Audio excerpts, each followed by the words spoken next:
Alrighty. Check back. Hopefully this is working right now. I think I fixed it. Let's see how we are doing.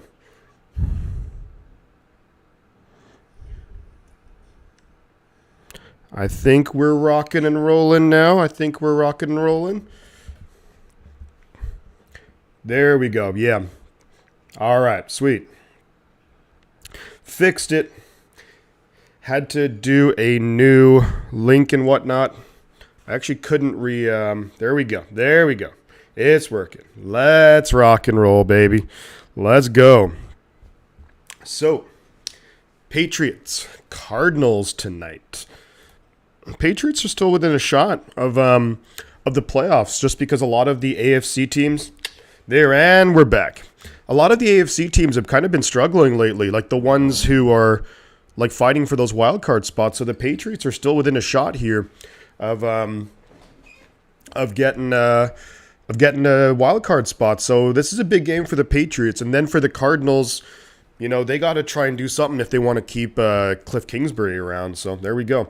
How's everybody doing? We got CarCast, of course. We got Eric, Randy. How we doing? Welcome on in, everybody. Hit the like button. Do that. We'll get a whole bunch of people in here, hopefully. And, yeah. So the Niners got some really, really good news today. Deebo Samuel probably back for the end of the regular season. My guess is for sure, obviously he's not playing Thursday. He's probably not going to play against the Commanders. And I think depending on how those games go, we probably won't see him against the Raiders. I think potentially he'll be back for the Cardinals game. They did say the end of the regular season, so maybe the Cardinals game, which that's on January 8th. So that would actually be, 19, it'd be like 27 days. So that would be like basically 4 weeks away. So, but I think depending on the importance of the games and what have you, then they might just sit him against the Cardinals. So I would expect, my guess would be you just let Deebo sit all the way till the playoffs, unless it's like the Cardinal game is like really important for seeding. Otherwise, I think you just let him sit till the playoffs. Also, Brock Purdy had a bit of an oblique strain, but it sounds like he's all good and should be playing on Thursday.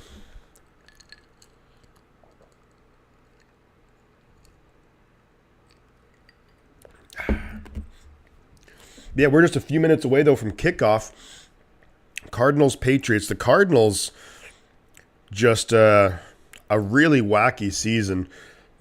Hopkins suspended, Kyler Murray in and out of the lineup. A lot of, discontent among, you can see a lot of in-house fighting between I'm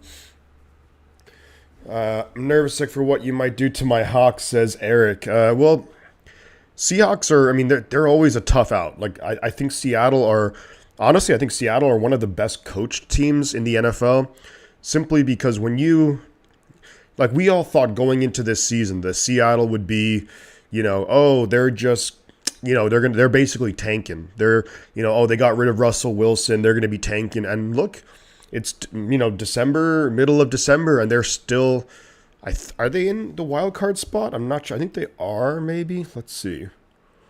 Let's check the standings.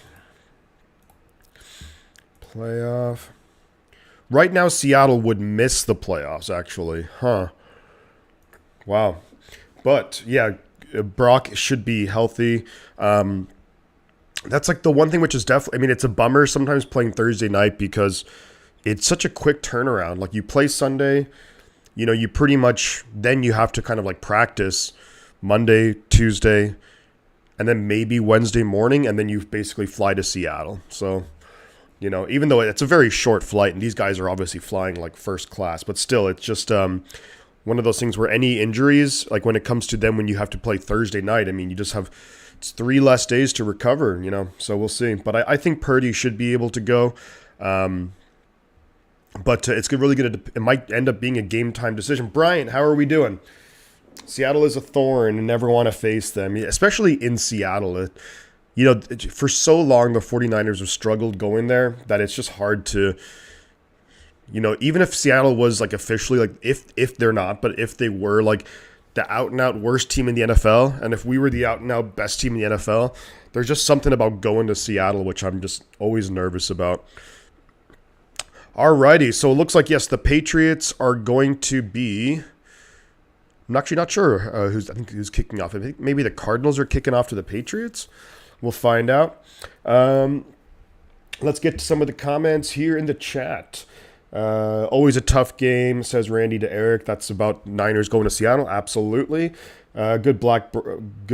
I'm glad Brock is healthy, says Eric. Yeah, absolutely. That's really good news. This is true, Randy. It's a rivalry game, so who knows? Here we are, folks. Here we are in contention. Yes, the Seahawks are absolutely in contention. This is a huge game for Seattle on Thursday night. So it looks like the Patriots are actually kicking off to the Cardinals. The one thing which I'll say about the Cardinals is I'm so jealous of their stadium. Their stadium's so much nicer than Levi's. Nice return, so the kick is away, and they take it up to about the 26-yard line. So solid return right there for the Arizona Cardinals. We're going to see Kyler Murray, DeAndre Hopkins, AJ Green. Who else is out there? They're going to be coming onto the field, taking the field first. Kyler Murray having an okay season. What's up, Shifty? Brian, I'm good, man. How are you doing? And then we have Randy Seattle's Authority. Yep. And then Eric is saying that's the one thing I'm looking at and saying we got a shot. Those fans are always show up. Yeah, the Seattle fans are like really good. So 1st and 10, Arizona. Murray's going to be in shotgun, which I'm probably not going to say that because we're just going to assume that Murray's in shotgun pretty much. But to his right back, James Conner fakes the handoff, dumps it over the middle to Conner. Conner running pretty hard there. Ends up fighting for about 9 yards. Up to the 35-yard line. Nice gain on first down. And just the teams, of course, going to kind of be feeling each other out for the first series, and we'll go from there. Arizona, look, they're not making the playoffs this year unless a lot of crazy things go their way. But if you're Arizona, Kliff Kingsbury has usually the effect of where his teams start out really well and they end the season on a really bad note. But if they can flip it here, build some momentum into next year, we'll see. 2nd and 1 for the Cardinals. Murray is actually behind center. Single back. 2 receivers on the field. 2 tight ends. They hand it up the middle. First down. Nice run there. James Conner. Pick up a 5. Already up to their own 40-yard line. And that's what you got to do. Stay ahead of the sticks. You got some big star players here. Of course, you got Kyler Murray. James Conner's a good running back. DeAndre Hopkins is like one of my favorite receivers. Snap is away. They're going. Hurry up. Murray looking. Has to scramble around. Going to run forward. Man, this guy can really run well. Kind of stumbles and trips, and he maybe hurt himself. Kind of landed really awkwardly. And Murray is not getting up. And he's in pain. Murray could be down and out for the count. And that was like one of those non-contact injuries. He went down really awkwardly. He tried to do like a little move, and then maybe like that could be an ACL right there. That really reminded me of like a Jimmy G back in 2018, or even Zach Wilson. And you could see his body was just like, yeah, Murray's down. It looked like he was kind of going to cut with his right foot, and yikes. Wow. That's, if any of you guys are watching the game, that looked pretty bad. Like, you can see the way that, I think it was his right knee, it just buckled. Sounds great. Thank you, No Religion. Always happy to have you here. We got 9 people in here, guys. Don't be afraid to hit that like button. Muted. Oh, yeah. I just got your comment.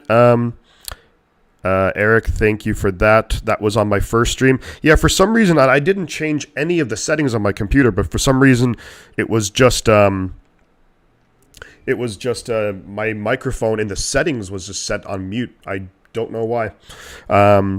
But we got 7 likes. Let's get to double-digit likes. What a great stream yesterday, guys. Thank you all so much for yesterday's stream, the 49ers game, also the Jets and Bills game. So much fun. Really, it was one of the best days I've had on the channel. So I greatly appreciated. So Thank you, everyone, for hanging out yesterday. I'm actually not feeling 100% today. Maybe you can sense it a little bit in my voice. But we're powering through. We're going to make it happen. We're going to have ourselves a good time here. We're going to talk, of course, about the game.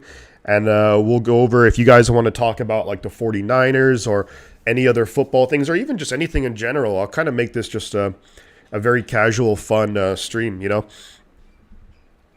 But let's see what we got going on here. So Kyler Murray, Kyler Murray scrambled out of the pocket, picked up about 5 or 6 yards, kind of tried to maybe shimmy around a defender, and looks like one of his knees just buckled. So that's not like non-contact, no dirty play or nothing, but not a good start for the Cardinals because they've given Murray a lot of money.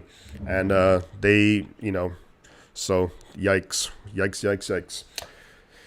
All right. Yeah, what a wacky start. Just that was the third play, offensive play of the game. And Kyler Murray's getting carted off. His head is down. You never, ever, ever want to see this. He looks upset. He looks incredibly frustrated. Kyler Murray getting carted off the field, folks.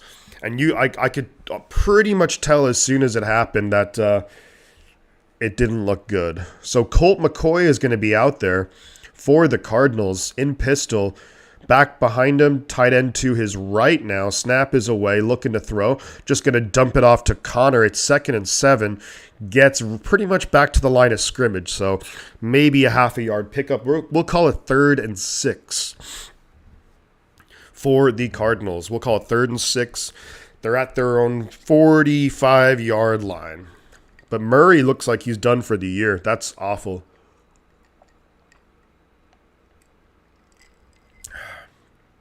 20 people in here, guys. Hit the like button. Subscribe to the channel if you are new. 3rd and 6 for the Arizona Cardinals at their own 44.5-yard line. McCoy in shotgun. Back to his right. 3 receivers up top. Snap is away. Looking. Gonna hit number 23. I'm not sure who that is, but good run right there. Holy moly. Pick up the first down and then some. I, for some reason, picked the Red Chickens. It was my upset pick. I mean, the Patriots, Corey Clement, former Philadelphia Eagle. Kind of forgot about Clement. Nice route, nice gain, breaks a tackle, gets good yardage up to the Patriots 30-ish yard line. So 34-yard line. So really nice play. Yeah, I mean, I don't think the Patriots are great. You know, they're an okay team. I mean, they're 6 and 6. They're a very average team. Snap is away.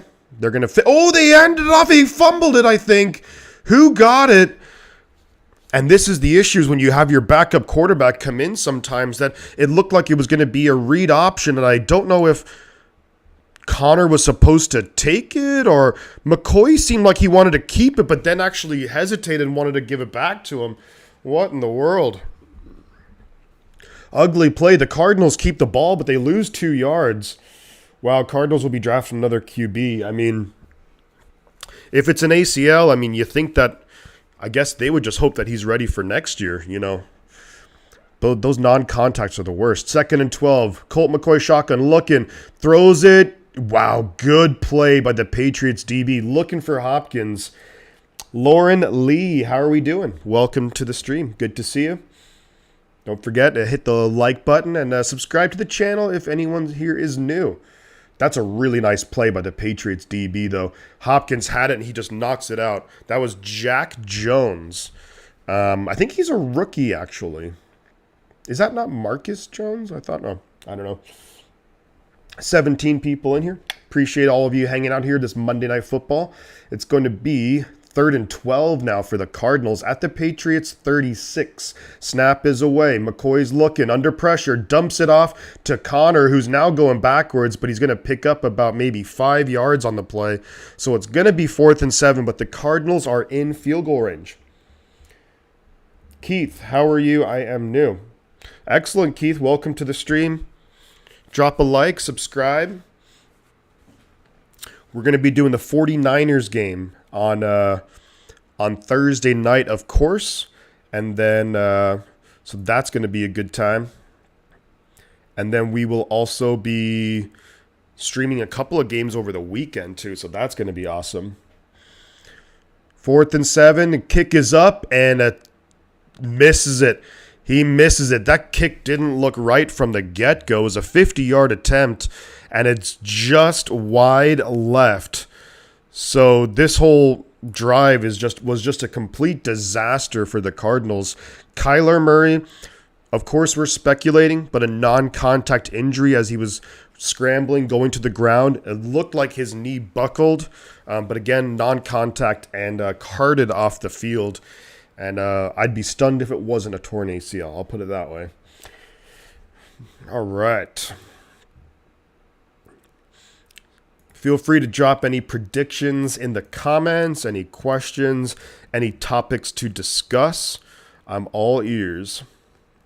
So let's see. Yeah, if the Patriots win, they would go to they would be in the wild card. So this is a big game for New England. They really got to win this.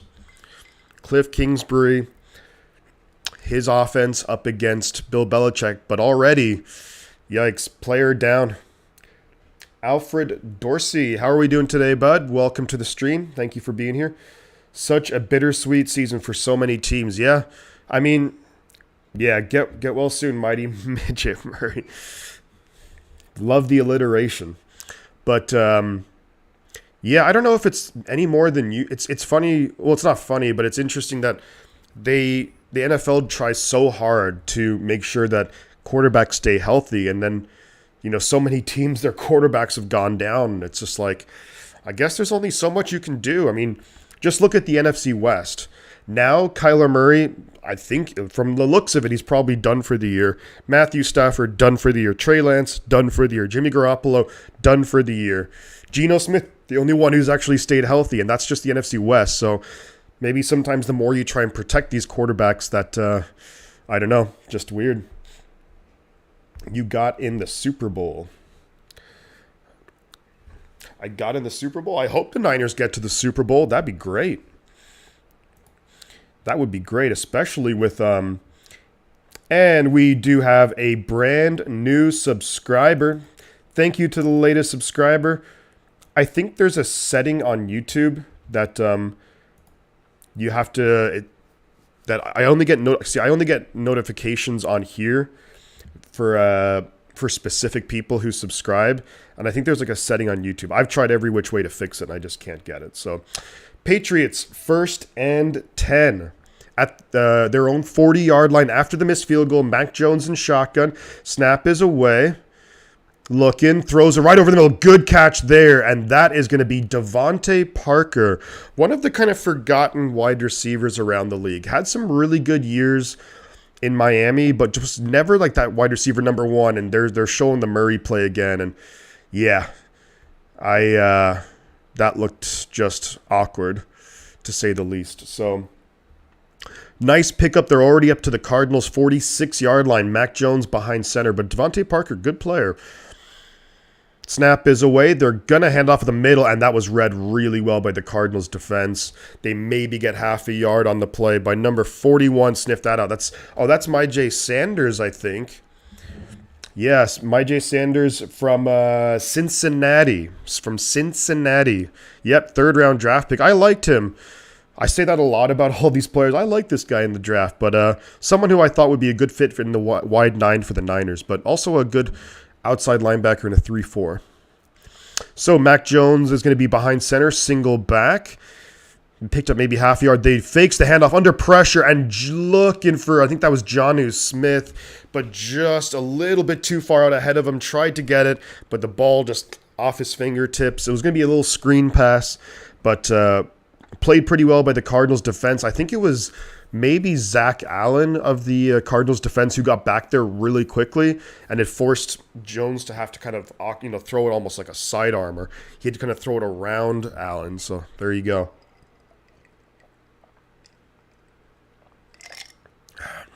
Third and 9 for the Patriots at the Cardinals 46, and that's a false start on the former 49er, Trent Brown.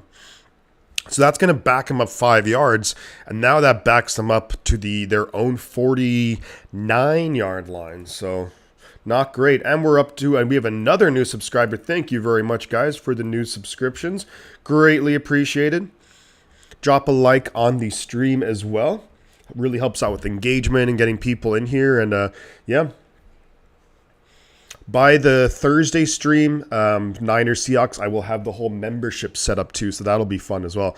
But for right now, the Patriots, 3rd and 14, Mac Jones and shotgun looking. The ball gets deflected up, and he just has to bat it down. So that's going to be incomplete. Ball was batted, basically just the Cardinals defender. Hey, that's the big thing. I think it was actually J.J. Watt who swatted it down. But if you can't get to the quarterback, just get your hands up and try and block it. And that's exactly what they did. That was actually Zach Allen who gets his hands up on it. Hit it. The ball went right up. It just flew right up. And yeah, so the Patriots not looking great. MG says 49ers will be eliminated. I don't know. Well, if the 49ers beat Seattle on Thursday, we've automatically won the division regardless of whatever else happens. So the punt is away. The Cardinals get it at about the 7-yard line, so really nice punt. There is a flag on the field. Typically, this is going to be in the area of some kind of holding or something to that effect. So MG, Murray too small for the NFL. Yeah, holding on the receiving team, so that's going to be that's going to back them up. So maybe they're going to be starting at their own 3-yard line, and not great when you have your backup quarterback in there. Murray, I mean, he's definitely a small, very small for, in terms of like the ideal size for a quarterback. But, he is pretty elusive, and he's able to escape like a lot of big hits. So, but it's one of those things where how he got hurt, that wasn't his size. That was just took an awkward step, and it was just like Jimmy G in 2018 at Kansas City when he tore his ACL. It just trying to make maybe too much happen, and bam, just couldn't, just took a wrong step, and his knee you could see his knee just gave way. So again, I'd be stunned if it wasn't, I'm no doctor, but I'd be stunned if that wasn't an ACL. Diana, how are we doing? Great to have you here on this Monday night. And we are up to 1134 subscribers. All right, we're rocking and rolling with this. Let's go. Let's try and hit 1150 subscribers by the end of the stream. That would be the goal. That would be awesome. 25 people in here. Offenses so far looking a little bit skittish. Calvin Johnson, my friend from Jamaica. Love it. How are we doing? Hopefully everything I believe that's my friend Calvin from Jamaica. We have 34 people in here. Hit the like button. Subscribe if you're new. Brandon Christopher, how are you doing tonight? Welcome to the stream. Kyler's team is an awful 4-8. It's absolutely right. They're not having a good year. I think some of it came down to, of course, DeAndre Hopkins being out for the first 6 games, not great. Kyler's missed time, and I think he's going to miss the rest of the season now. So that actually makes the Week 18 game, if Kyler's injury is what we think it is, that's going to make the Week 18 game at home against Arizona maybe that little bit easier. And there we go, because Kyler and mobile quarterbacks just always give the 49ers a lot of issues. So let's see. Hey, Stu, how are you doing today or tonight? It's probably morning where you're at, Stu?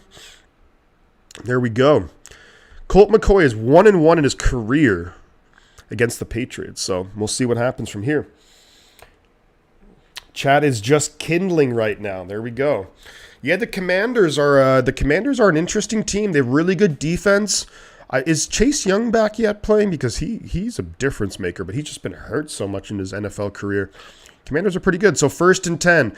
They're going to hand it up to the middle to James Conner, who breaks tackles. Nice run, James Conner, up to the 15, the 20, 25. So a 20-yard pickup. And all of a sudden, that's what you needed to do if you're Arizona. You were backed up at your own maybe 3-yard line. You get a pickup of over 20. It's a really nice gain right there for Arizona. They really needed that. because it's always awkward playing inside your own 5-yard line because, we see it like things can happen, safety, what have you. You don't want to mess around with that. But nice pickup, Arizona. Chase Young is back. Yeah, that's big time for their defense. He's going to be in shotgun now. He's going to fake the handoff to James Conner. Colt McCoy throwing deep. Catch. That was by Robbie Anderson. Robbie Anderson, one of the unsung guys. 12:30 in the afternoon. There we go. That's in, is it New Zealand, Australia? But Colt McCoy, nice throw, fakes the handoff to James Conner from the pistol formation. Robbie Anderson, a nice comeback route, good throw, good catch. And Robbie Anderson's kind of been forgotten about in this Cardinals offense. He had some decent years with the Jets. I think one good year with the Panthers maybe, and just kind of fallen off. But maybe he can recapture his productivity. 1st and 10, they hand it off to James Conner, left tackle. And they pick up about 2 or 3 yards. Really solid gain right there by the Arizona Cardinals. And that's such a big thing. And, when we talk about, teams need to be disciplined, I think the big thing is just you can't commit, penalties. You cannot commit, especially on offense. Yeah, Australia, Sydney, which is not the capital, if I'm not mistaken. Oh, and Colt McCoy gets swallowed up, sacked. That was Matthew Judon and I think Lawrence Guy back there. They're probably going to split the sack. And now they're going backwards. But the big thing what you can't do, whenever you're on offense, you just can't. And that's going to be, Judon, and there was a couple of guys there. I think that's probably going to be split between Judon and maybe Lawrence Guy. But you just can't have negative plays. And it's such, when you have a penalty, offensive holding is crushing for a drive because, that 10 yards is brutal. Brisbane's the capital, yeah. 3rd and 13 now. Colt McCoy looking to throw. Only a 3-man rush. Throws it over the middle. Going to be caught. First down, Arizona to Hopkins, but there is a flag on the play. And if you're telling me that's going to be on the far side of the field, we'll see what it is.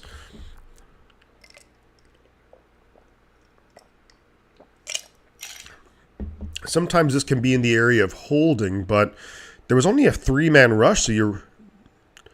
Oh, is that going to be illegal shift? That's what it is, illegal shift. Nice throw by McCoy because he really threw that with some anticipation and it was on Hollywood Brown too. He wasn't fully set by the snap.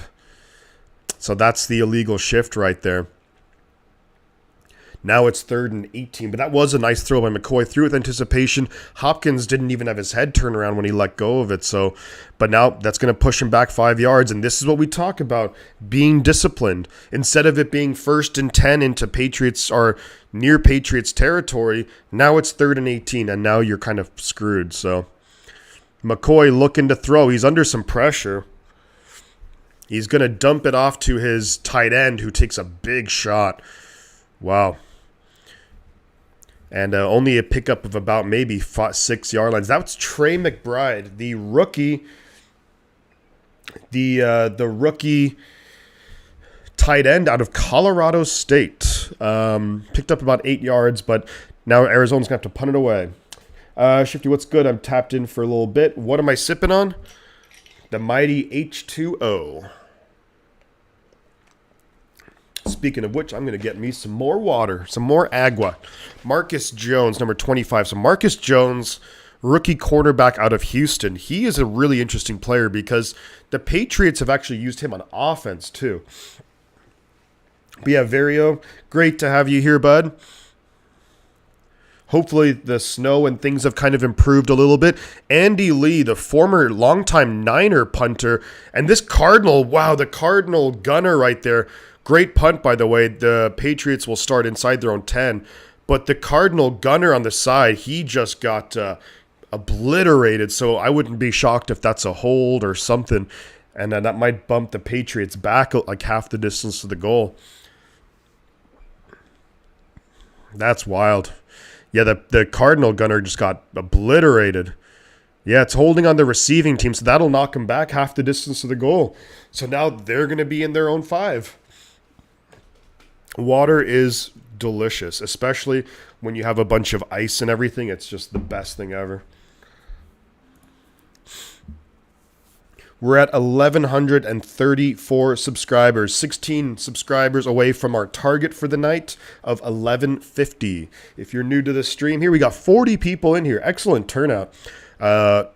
Like the stream, subscribe to the channel, and there we go. Greatly appreciated. Thanks for hanging out. I'm going to go grab me some water while we're in intermission. So the Patriots are going to start this drive. Let's see. Inside their own 10, I think. So that's not good.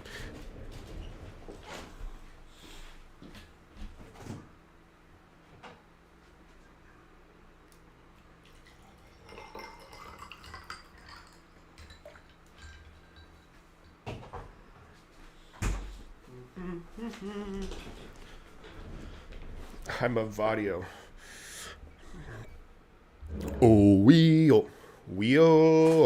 Yeah, so the 49ers got some excellent news today. Simply with Deebo Samuel. And I said it in yesterday's stream, the fact that I would happily take it if Deebo could make it back for the playoffs. And it sounds like he might be back before then. I think the 49ers will probably play it a little bit cautious, though. I'd be surprised if we saw Deebo back before the playoffs. So, but that's as good as news as you can expect. Whenever you see a player get carted off, it's typically it's really bad news. So, and I think Kevin Givens is not going to be out for too long. I think it will just be a few weeks as well for Kevin Givens. So that's really good news because he's having his best year so far as a pro. So there we go. So Niners definitely dodged some bullets in terms of the injury department, which is rare because we just have usually the worst freaking luck with it. So yeah, the Patriots are going to start this drive at their own 3-yard line. They're showing the clip of that famous Patriots game where it was snowing. They won the game 3-0 over the Dolphins, the snowplow game. Back in the days as kids, we drank water straight from the water hose because you didn't. Yes. No, I agree. I remember those days as well myself. So 1st and 10, New England at their own 3. Mac Jones behind center, single back. 3 receivers and 1 tight end. Snap is away. They do hand off up the middle, and a nice gain there. That's Ramondre Stevenson. Going to pick up about 4 yards, so they get themselves a little bit of breathing room up to their own 7.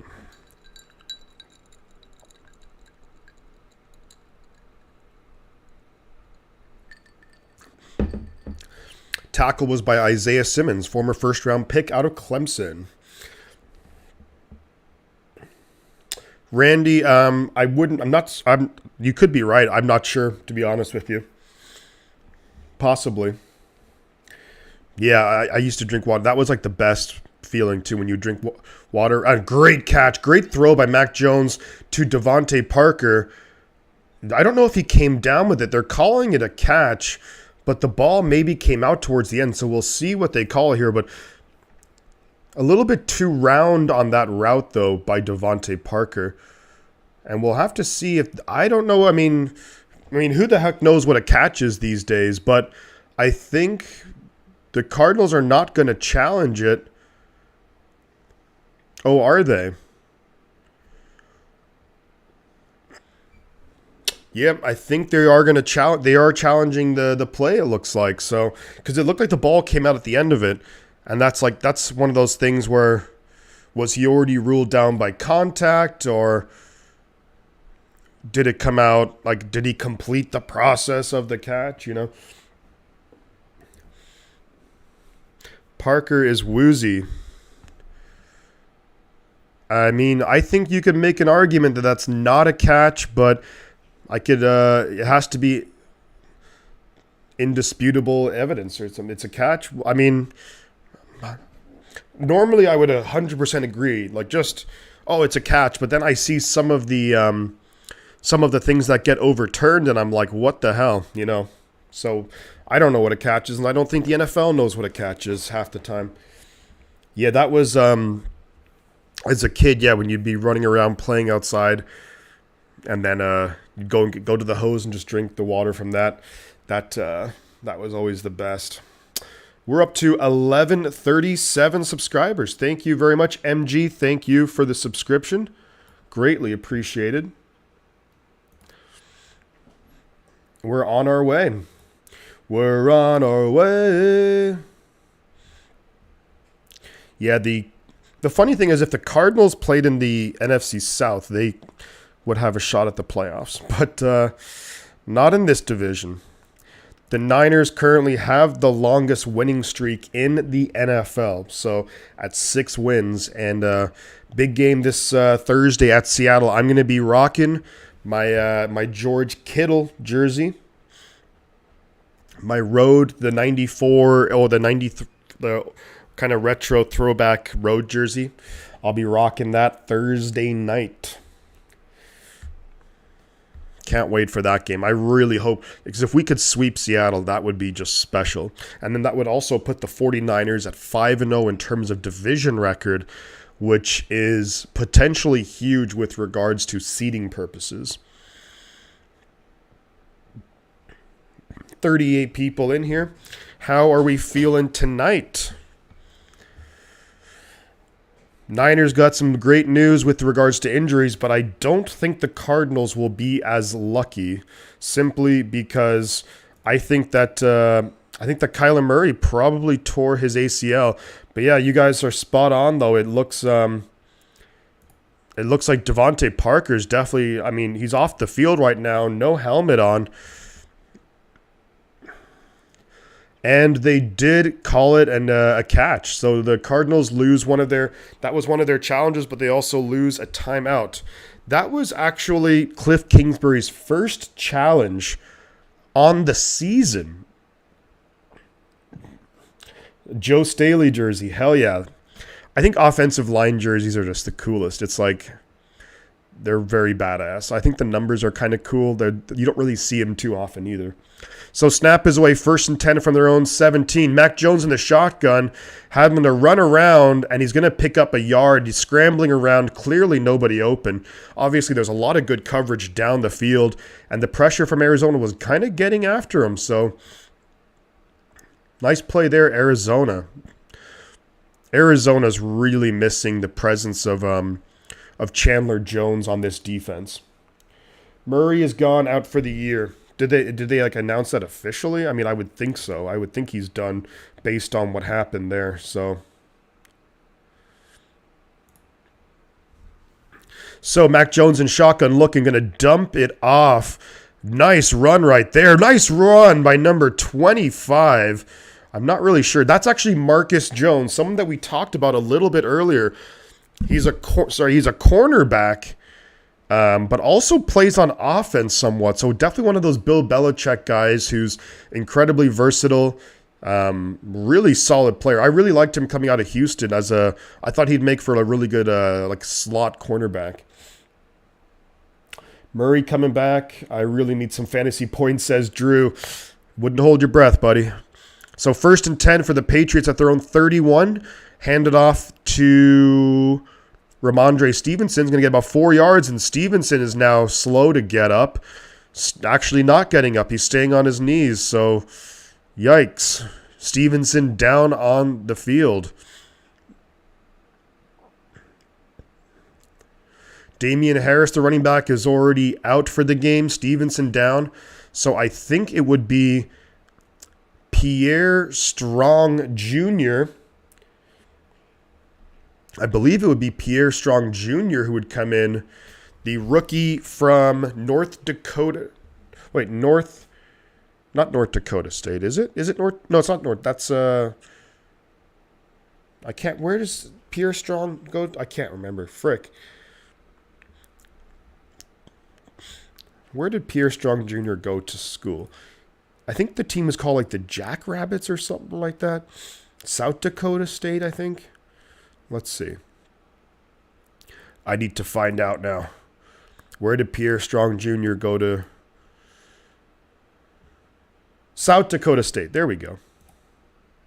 South Dakota State. All right, let's see. We got some comments coming through. We should win the Cardinals game then? I would think so, especially if Kyler Murray, because Kyler Murray is one that gives us trouble a lot.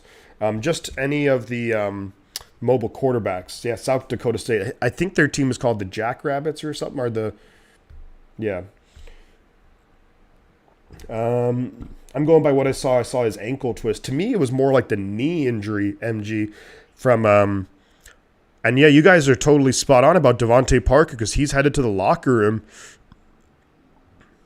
So probably getting checked out a little bit more thoroughly, maybe for a concussion or something.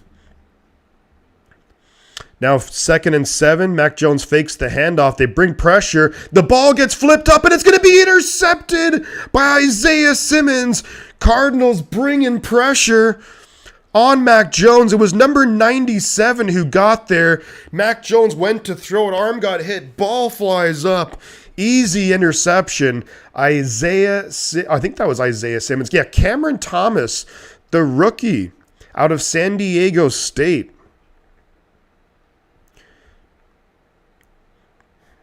The San Diego State rookie deflects the ball up. Cameron Thomas.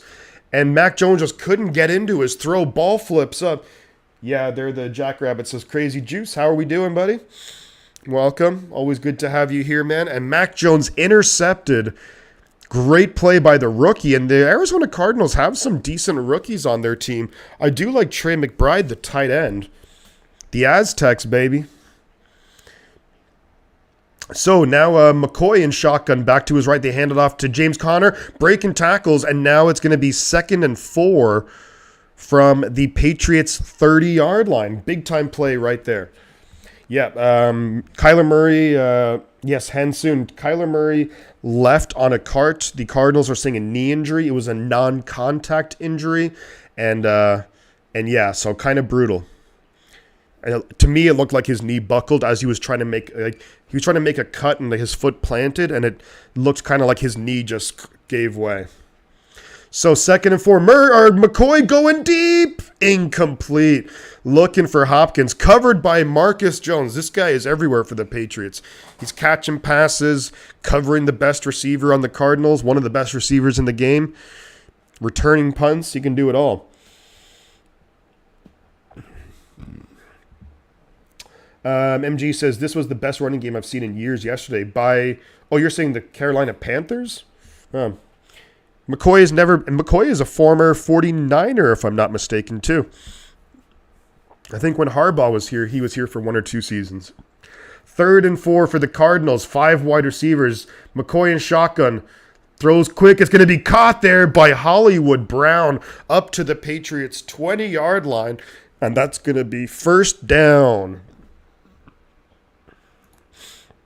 1st down, Arizona. We are 13 subscribers away from our target of 1150. McCoy and shotgun. They're going hurry up now. They hand it off to James Conner, who's going to get about 3 yards. Why did the Steelers move on from James Conner?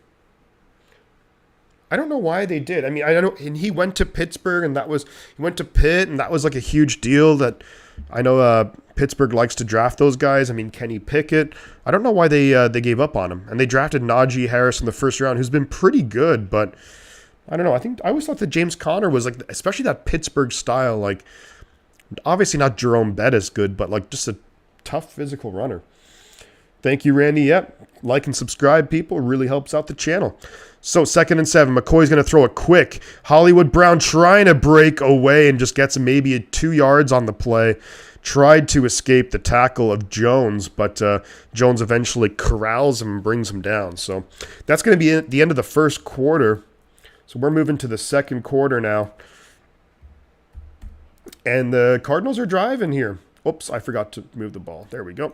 And they're driving. The end of the 1st quarter, it is going to be 3rd down for the Cardinals, but they are in the red zone. So there we go. Vario says, has anyone noticed Jawan Jennings in the Dolphins and Bucks game? He almost blocked a few punts. He was deep in the backfield. Yeah. So one thing which I do have to say, and I'm going to knock on wood, so I hope I don't jinx this, but especially early in the season, I was incredibly critical of Brian Schneider, the new special teams coordinator for the 49ers.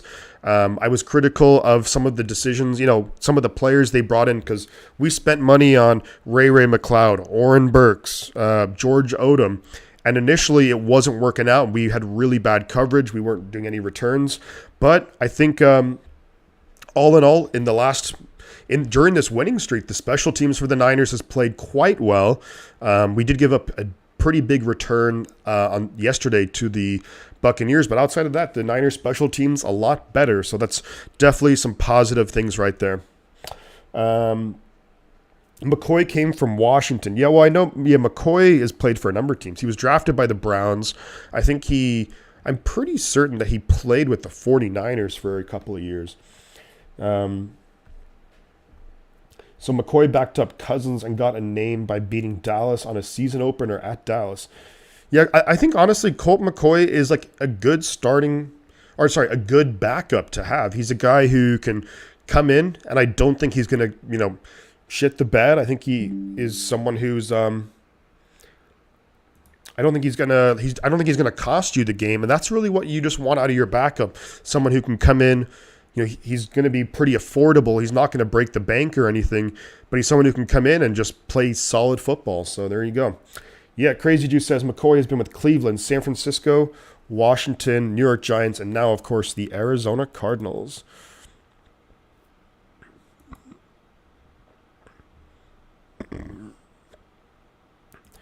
Yeah, I think the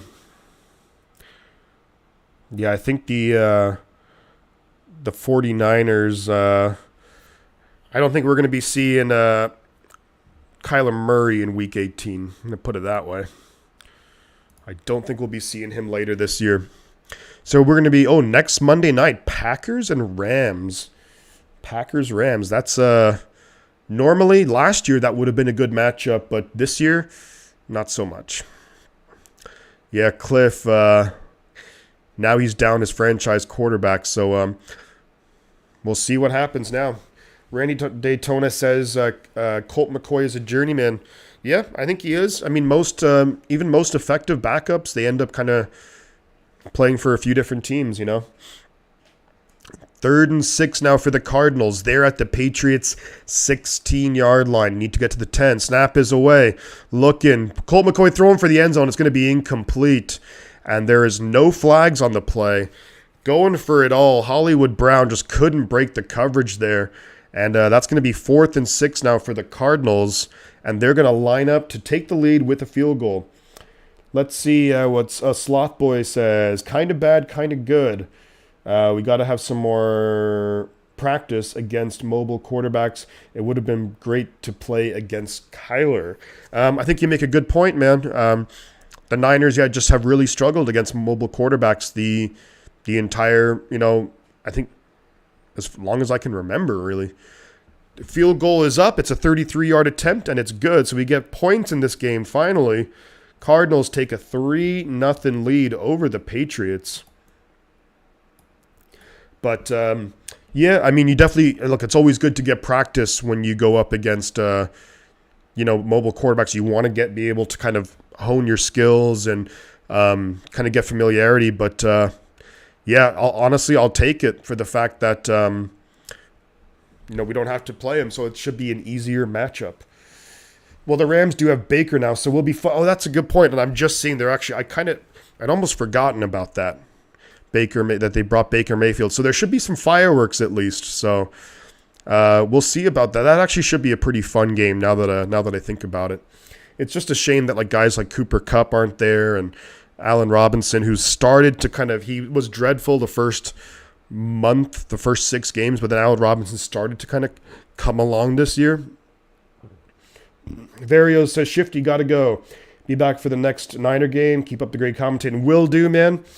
So Thursday night, 5 p.m. Pacific time, I will be going live on Thursday night for the big division game. I'll watch Baker headbutt people all night. Baker Mayfield, he definitely hasn't lived up to the number 1 overall pick. And I just think the coaching in Carolina, I mean, actually, well, Carolina's done pretty good. So they've actually been, I think they've won like 2 games in a row. They went into Seattle and got a win. So yeah, CTE Baker. Yikes. Yikes. All right. We have 1,138 subscribers. Only 12 away. Thank you to the latest sub, by the way.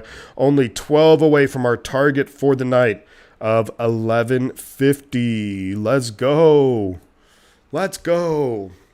Baker did better than a lot of people. It's tough to succeed at quarterback. True, and it's tough to succeed with the Browns. Just the Browns, we don't have to go there, but we know they're awful. So here's 1st and 10 for the Patriots at their 25. Mac Jones under pressure, immediately makes a guy miss, just has to throw it away. I don't know if he was out of the pocket, though. We'll have to see. Maybe he did get out of but he did just throw it away. But he made was that Isaiah Simmons, or he made someone miss badly? It was Isaiah Simmons, where he just juked Isaiah Simmons out of it. That was wild. Where is this Cardinals pass rush coming from? No clue, but they're bringing pressure. 2nd and 10, Mac Jones behind center. Kendrick Bourne, then former Niner, in motion. Single back, 3 receivers and a tight end. Tight end is Hunter Henry. Snap is away. Quick pass out to Bourne. Bourne makes a man miss. Gonna pick up 5, 6, 7, 8 yards on the play. Takes a big shot there from Neiman. But Kendrick Bourne, one of those guys who I really liked Kendrick Bourne's game. Matt Rule wasn't a good coach, and the Browns don't know how to use their quarterbacks. Yes, that's for sure. Yeah, Matt Rule, man, he just he kind of flared out really quickly. 3rd and 2 for the Patriots at their own 33-yard line. Mac Jones in shotgun, back to his left. I think Bourne could be a target here.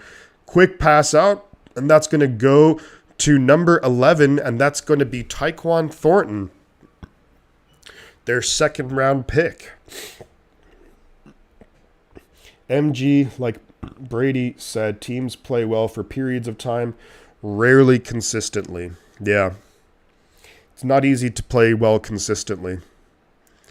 Tyquan Thornton, I was kind of surprised he was a 2nd-round pick, but then again, the Patriots always do their own thing in the draft. 1st and 10 now at their own 36. Jones behind center. 3 receivers, tight end's Jonnu Smith, single back. Cardinals maybe bringing pressure. They kind of back out of it. They hand it off up the middle. Breaking tackle is going to run for about maybe a 9-yard pickup on 1st down. That's excellent yards on 1st down. So Patriots offense finally getting something going here a little bit. Injuries tonight. They're showing Kyler Murray. We know about that. Ramondre Stevenson, the running back, he's on the sideline, so he might come back in. DeVante Parker's questionable to return.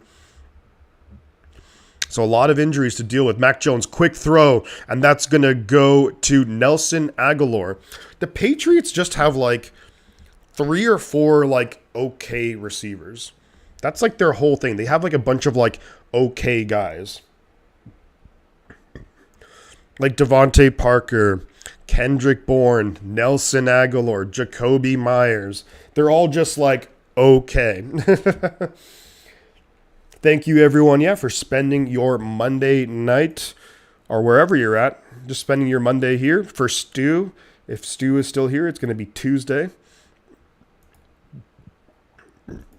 With myself, we got Patriots Cardinals. There's another player down, and that's going to be Marco Wilson, the cornerback for the Arizona Cardinals, is down.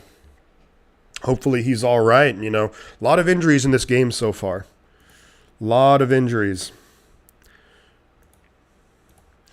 Let's see if there's any update here on Kyler Murray. So it is natural grass that the Cardinals have. It's not artificial turf. And I guess because I don't have the audio on, but I guess Joe Buck said made sure to mention that. He was like, a lot of injuries tonight in this natural grass field at State Farm Stadium. Definitely a company guy. That tweet courtesy of the Deep Dig. Those guys have a really good YouTube channel. They do their thing. I guess Brock Purdy grew up a Cardinals fan. He's from Arizona. Man, what a game by Brock Purdy, though, huh? Like, the stats don't look... Like, the stats are good. 2 touchdowns, had an interception, but it got called back on a defensive holding. But you see 185 yards, and you're thinking, oh, well, it's not like he completely lit up the Buccaneers. But then again, he didn't have to. The game was over at halftime, so, you know. But what a game by Brock Purdy. Just his presence in the pocket is just really, really nice. Don't look like real grass to me. Cleanest uniforms I ever seen. I think that this is actually because, yeah, it is natural grass because the Cardinal Stadium is really impressive because the field, actually, the actual field, it moves. So when there's no game on, I think that it actually goes, kind of moves out. So it's like not in the in like the dome of like the stadium. So,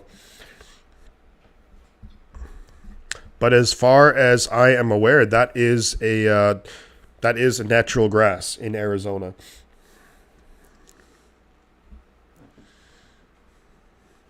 Patriots, this is where they had their big win in the Super Bowl against the Seahawks in this stadium.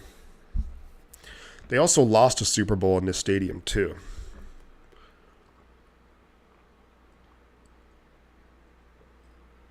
The water's so good. Oh, my guy with one of my favorite usernames, the Masked Clam Sniffer. Howdy, Shifty. I think you guys have something special with Brock Purdy. I think he's looking, I mean, I'm not going to say he's okay, I'm going to say it. He's looking pretty good.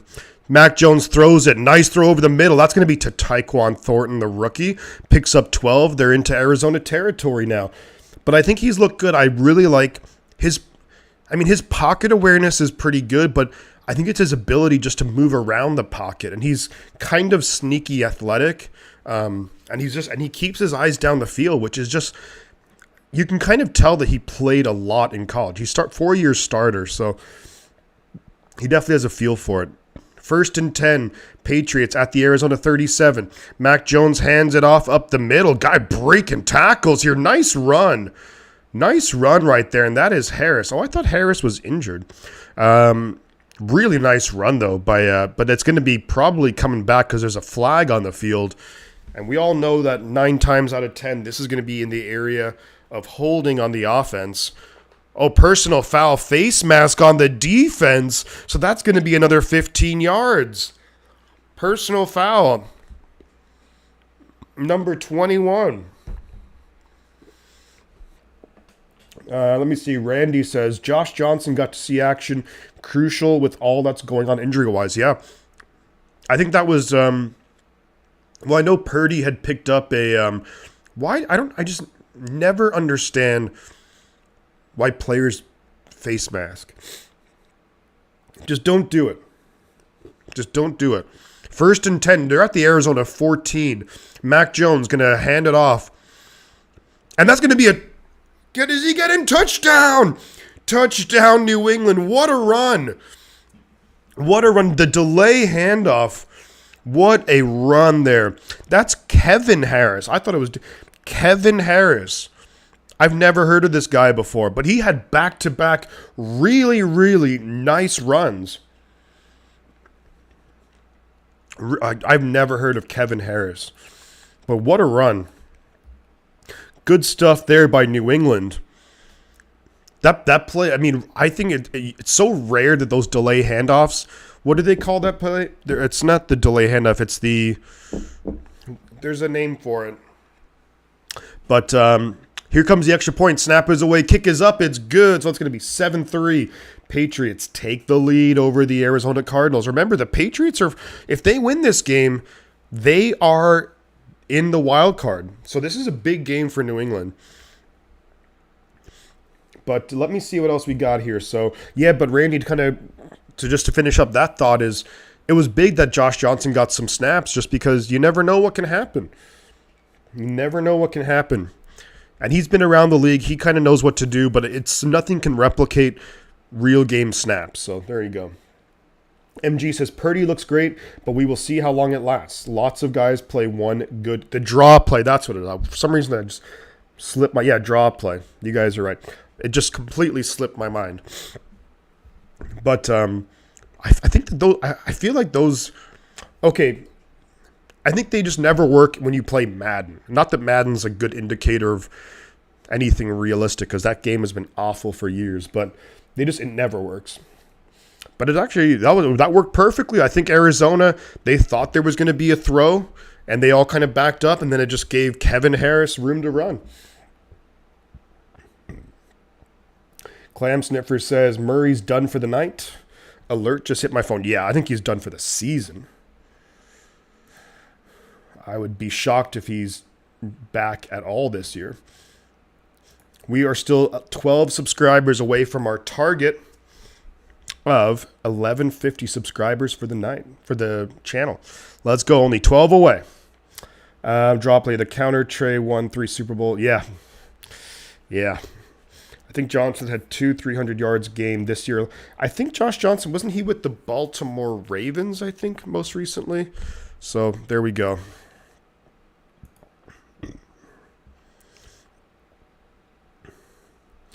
Let's see what else we got going up here. Yeah, prayers for Kyler. That's a rough injury right there. Yeah, Kyler Murray, I think he's going to be done for the year. We're up to 1139 subscribers. Let's go. Thank you to the latest subscriber. We're only 11 away. Big time. Nice to not have to face Kyler later this year, says Randy. Yeah, you're absolutely right, man. It is going to be nice to not have to face Kyler. Although someone did make a good point earlier that, we struggle with mobile quarterbacks, and maybe it would have been nice to get a game in against a mobile quarterback just for some practice, because when you think about it, when you get to the playoffs, I mean, the Eagles, Jalen Hurts, obviously he can run with the football.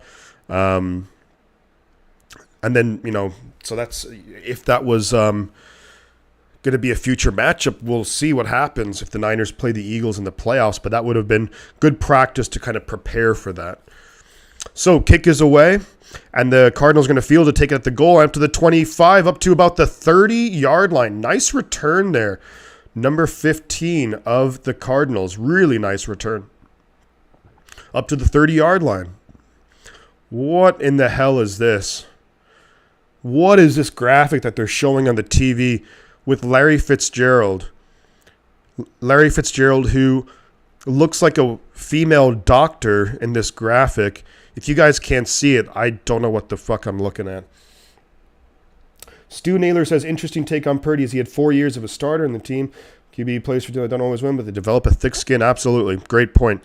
So 1st and 10 for the Cardinals. Single back. They're going to hand it off. James Conner.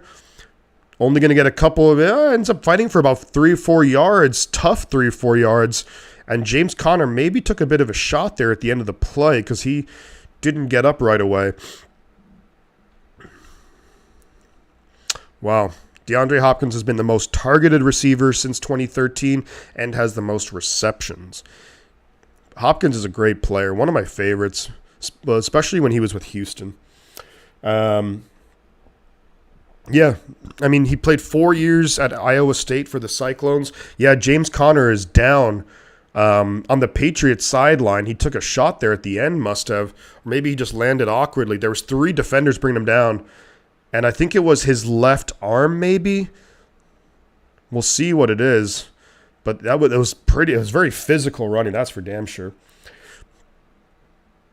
Oof. Yeah, he got slammed down. And I think the sideline, that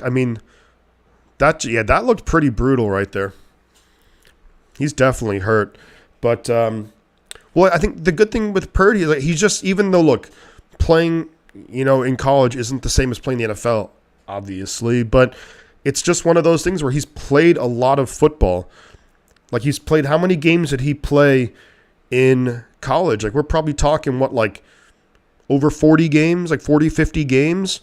And look, I'm not saying this as a comparison to in terms of talent or ability, but Trey Lance played 20 games. So he had more than double the amount of games played. So, it's something to be said for that. And not that if you play a lot of games in college, then you're automatically going to do well in the NFL, but I think it definitely helps, So there you go. But I think Brock Purdy is going to be a very, very good, solid backup moving forward for the 49ers. Yeah, that experience has helped Brock. MG says Purdy might not win another game. I mean, look, we all have our opinions, I guess, right? We'll see. We shall see. I would definitely bet on him winning another game, but I understand if you think not. I wouldn't agree with you, but routine is very official. What a mess, says Randy with the ambulance. Yeah, a lot of players getting hurt tonight. Which is always a bummer to see. You never want to see that. Routine's very beneficial for the brain, absolutely. Purdy might be the next Joe Montana. We can only dream. Christian, hey, Shifty, dropping by to leave a like. Thank you very much, dude. Appreciate that. Really do appreciate you dropping by, Christian. I'm gonna hopefully I will see you Thursday night, 5 p.m. Pacific time. Of course, we're going live for would be 49ers Seahawks. We have 20 likes, by the way. I haven't been keeping up the likes. Excellent. Thank you so much, everybody, for all the support with the likes. It's greatly appreciated. Well, thank you very, very much. And we have 27 people in here. Hell yeah. Let's see. All right. We're only 11 subscribers away from our goal of 1150 on the night. So James Conner, helmet off on the sideline. And at this point, you just wonder who the hell is going to make it through the game. Unbelievable. They're bringing on Corey Clement. And they have a running back named Ingram out there too. So 2nd and 6. Colt McCoy in shotgun looking to throw under pressure. Throwing it deep. And he's going to be out of bounds. Hollywood Brown was out of bounds also with the flag. Are they going to give... Ooh. I wonder, there's a flag, but I don't know if this is against the Patriots. I think that Hollywood Brown was out of bounds and touched the ball first. That is not pass interference. There's no way. But I think I think this should be against Hollywood Brown because he was out of bounds, but then was the first player to touch the ball. There's no way that that's pass interference. You got to be kidding me. Unbelievable. No way that's pass interference. Look, I have no money. Look at my wild hair. I don't have any money on this game. I have really no skin in the game, but for this one, that's an awful call. That is awful. No religion. Just wanted to thank everyone for being here tonight and giving wonderful insight in the chat. Great job, everyone. Yeah, shout out to everyone. Shout out to you guys for being here. We're having really good support. I won't be able to be here Thursday at 5 because that's the time I have to coach my daughter's soccer team. Well, there you go. Hopefully, good luck to your daughter's soccer team on Thursday. Nice throw by Colt McCoy to DeAndre Hopkins, picks up first down yardage, and suddenly the Cardinals are on the move. But no, you definitely don't have your priorities mixed up, man. I think you got them exactly right. That's what you should be doing. Hopefully, your daughter's team wins the game, and good luck to them. The 49ers will beat the Seahawks easy, running the ball, that is. Yeah. So they hand it off to Ingram for a gain of about 1. Now it's going to be 2nd and 9 at the Patriots 14-yard line. This is the second trip for the Cardinals into the red zone. They had to settle for 3 earlier. They've also missed a field goal, a 50-yarder earlier. So Cardinals it's Keontae Ingram. I'm not sure who that is, but running back for the Cardinals. James Conner is back in the game, so that's good. Colt McCoy shotgun. Conner to his left. Snap is away. Fakes the handoff. Looking, throwing. Wow, he had Hollywood Brown. I'm not really sure what happened there. I mean, that's always a tough throw when you're backing up going to your left, and then you just have to launch it. Yeah, good luck to the soccer team.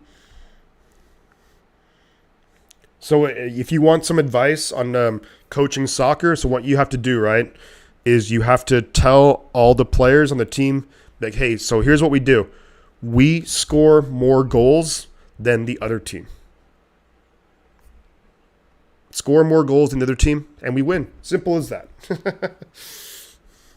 Snap is away. 3rd and 9. Looking to throw. Looking. Time running out. Throws it for the end zone, but it's just out of the... Wow, what a catch. It was out of bounds, but Hopkins with a one-handed grab. Back of the end zone. Out of bounds by maybe at least a yard or two. But way to bring it down, Hopkins, man. It looked like that was kind of a throwaway, but yeah, he's definitely out of bounds. But way to catch. You see that? That was like just a great like catch like back here. Let me see. We got some more comments here. Lauren Lee. Purdy played really good, but the Bucs as a team were barely playing as a team. That's so snap is away for the field goal attempt. Kick is up, and it's right down the middle. Perfect field goal there. So it's 7-6. So we're getting some points on the board here.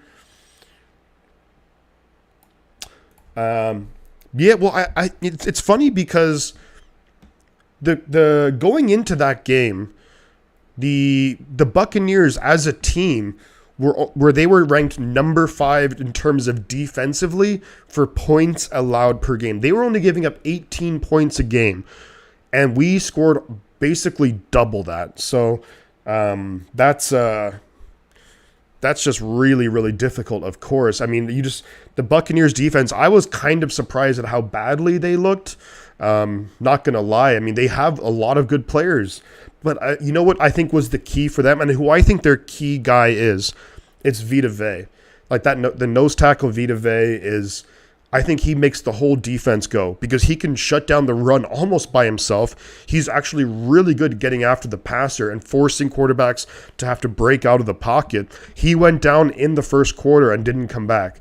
So, and Vita Vea is the guy who allows, Devin White and DeVante David to be able to do their thing at linebacker. So that was a huge loss for them in the game. The Bucs are toast. It's over. Brady is washed. Well, fortunately or unfortunately, however you want to look at it, the Buccaneers are probably going to be in the playoffs because that division is so freaking awful. But you know what I'm rooting for Carolina to make the playoffs. How funny would it be for Carolina, right? They fire their coach, they get rid of their best player, Christian McCaffrey, and then, well, arguably their best player, Brian Burns, is really freaking good. But they get rid of their best offensive player. They get rid of their guy who they brought in as their starting quarterback. And then if they were to make the playoffs, like what are the odds of that? That would be unprecedented.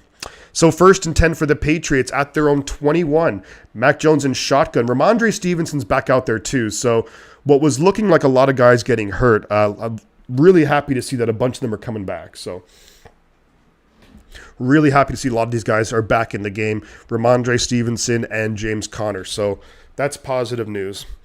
But yeah, Mac Jones threw it to Ramondre Stevenson a little bit in front of him, but just couldn't come up with it.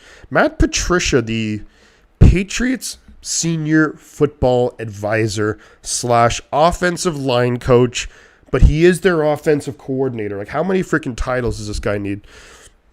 2nd and 10. They are going to fake the handoff. Fakes it again. Just looking to dump it off to Stevenson. Stevenson can't break the tackle. Number 25 with a really good tackle right there behind the line of scrimmage. Basically, it was just fakes the handoff, faking a screen one way, comes back the other way. That's, is that Xavier Collins or Zach Collins? Xavier Collins, I think it was, with the tackle behind the line of scrimmage. That's about a 2 or 3 yard loss on the play, so it's going to be 3rd and long right now for the Patriots. And this Cardinal defense is playing pretty well. Mac Jones in shotgun, Ramondre to his left. 3 receivers out there, and Hunter Henry's the tight end out there too. Snap is away, looking to throw. He's only a 3-man rush. He's got time throwing it. Caught there. That's a good catch. 1st down.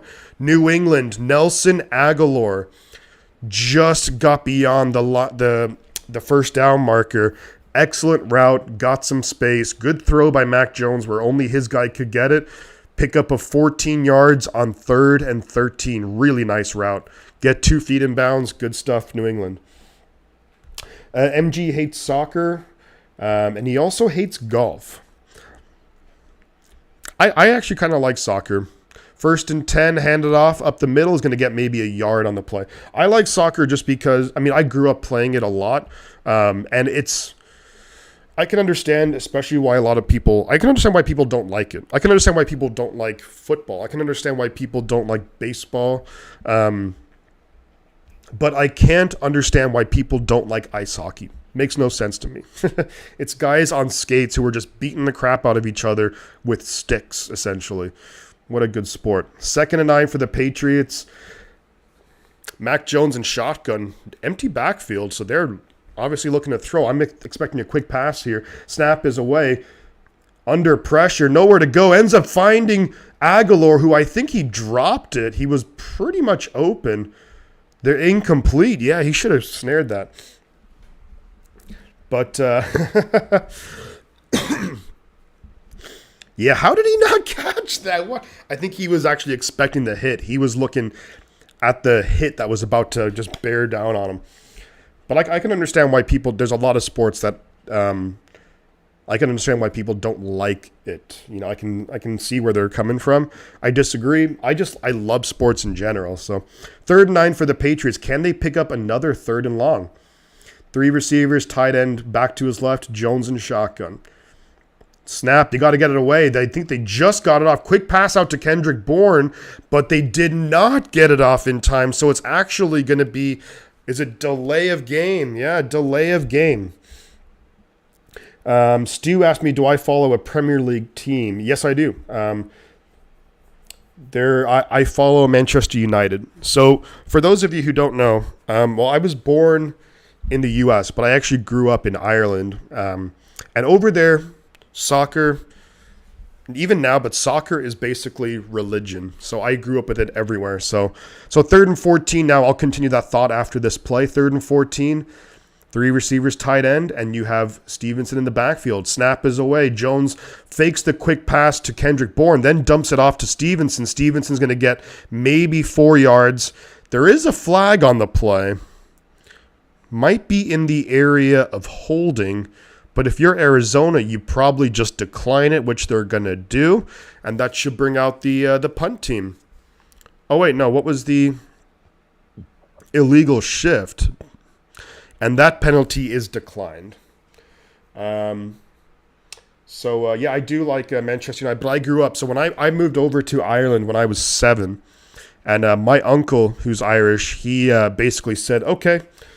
He goes, okay, you're here in Ireland now. So if you want to fit in, you are going to have to pick a team. And he liked Manchester United. So he likes Manchester United. So he's like, you're going to like him too. There we go. We're no longer friends. I go for Liverpool. Yeah, I have some friends who like Liverpool too. And Liverpool and Manchester United, that's a lot of great games over the years. I think Liverpool have definitely gotten the better of United in recent years. United have just been a mess, really, ever since Alex Ferguson retired.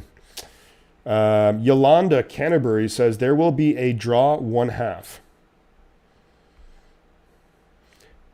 I'm not really sure, but Matt Pallardy kicks it away. Punt is away, and that's not a good punt. Out at the Cardinals 35, so that was maybe like a 25, 30, kind of shanked it. Yeah, not great. Cardinals have good field position. Irish breakfast with blood sausage, yeah. Although, over there, they don't call it blood sausage, because I think if you called it that, no one would want to eat it.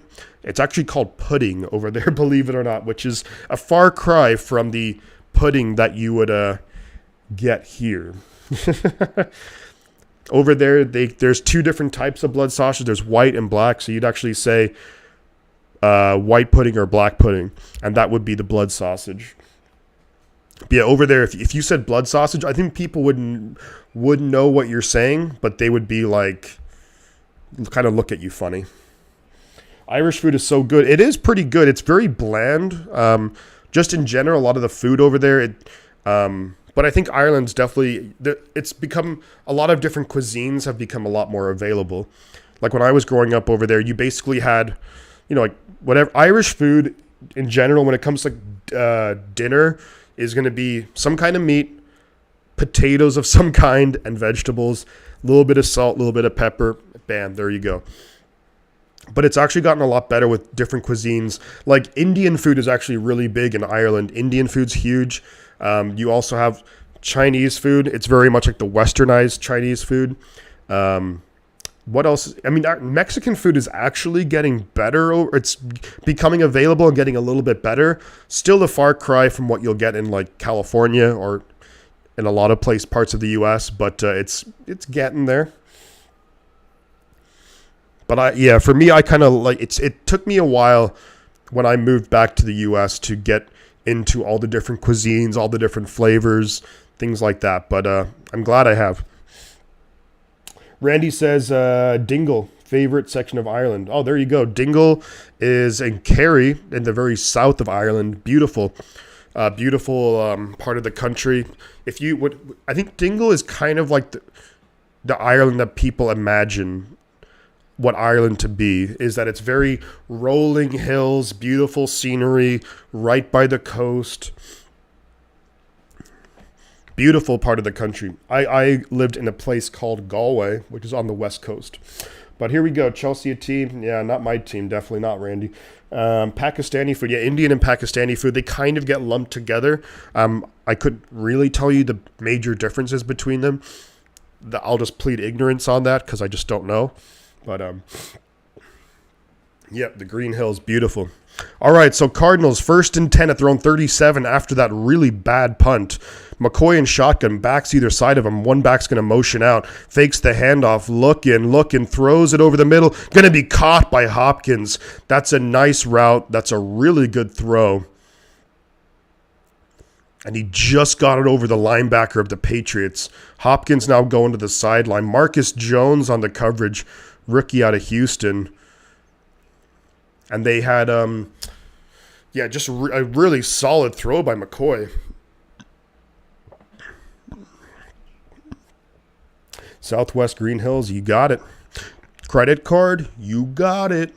So McCoy's going to be in shotgun, backs kind of on to his right. Looking to throw over the middle, got time, dumps it off now to James Conner, who's going to get decent yards on first down. Gets about maybe 6 yards. And that's what you have to do if you are the Cardinals or just any offense. You don't always have to go for the splash play, but if you can get 5-6 yards on first down, it opens up everything. Snap is away. They're going hurry up now. They fake the handoff, throw it over the middle, and it's going to be caught by Robbie Anderson. Really nice throw, really nice catch.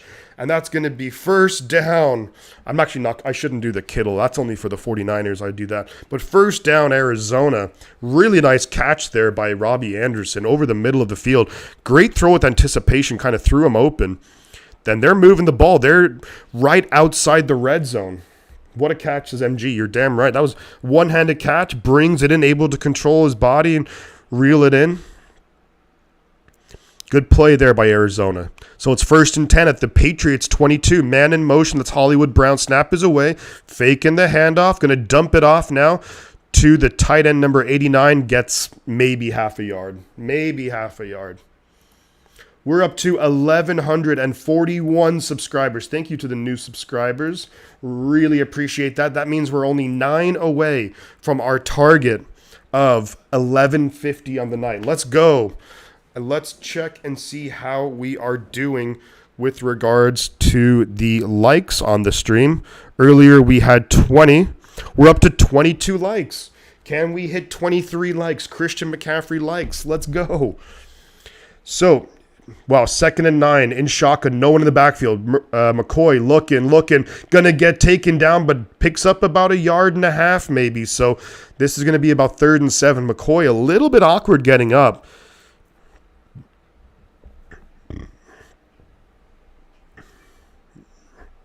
And Ramondre Stevenson is now headed to the locker room. So he'd come back in after being on the sideline, now headed to the locker room, so hopefully he's okay. But it's going to be 3rd and 8, they're going to call it. 4 minutes left in the half. They're just inside the 20-yard line. McCoy in shotgun. Connor to his left. 4 receivers. Snap is away. Looking to throw. Looking. Throws it over. And Robbie Anderson. That's going to be first down. It down to the 10-yard line. First down, Arizona. And they are moving. They are moving the ball well. Arizona does have a lot of weapons. Some of these guys have been underperforming, but if you look at this, look at the skill players here. They have DeAndre Hopkins, Hollywood Brown, Robbie Anderson, and A.J. Green. Now, A.J. Green is not nearly what he once was, but it's a lot of good players at wide receiver. So it's going to be 1st and 10 Arizona. It's basically 1st and goal from the 10-yard line. McCoy behind center, single back. Hands it up the middle to James Conner. He's going to fight all the way down. Fighting and actually gets in. It's a touchdown, Arizona. I thought he was going to be stopped after 5 yards, but keeps fighting all the way. Touchdown, Arizona. Wow. And do the Cardinals consider going for 2 here? I think that it's a little bit early. I think you just take the extra point. That was a 10-yard run. They'll have to double check it. That's a touchdown. He reached over, the ball crosses the plane, touchdown. And that's just fighting for yards. That's a well-earned touchdown run right there. If I'm the Cardinals, then they're going to take the extra point. It's too early to go for 2, in my opinion. Snap is away, hold is good, kick is up, and it's going to be good. So 13-7 Arizona. There's 3 minutes left in the half. Patriots have all 3 timeouts. And let's see if... I'm trying to remember who got the ball to start the game. So the Patriots do... And this is what we know that Bill Belichick loves doing. Basically having the ball to end the half and then starting the second half with it. Man, Pats can't lose this game, says Randy. That would be a stunner right there. That would be, that would be an upset. But here's the thing, not that the Cardinals are better without Kyler Murray, but all week long, the Patriots would have been prepping for Kyler Murray. And now all of a sudden it's like, now we have to kind of figure out something else. And Colt McCoy has experience, quite a bit of decent amount of experience playing for the Cardinals. So it's not like he's some new guy they just picked up off the street. It's like, no, this guy can play decent football and you haven't really prepared for him.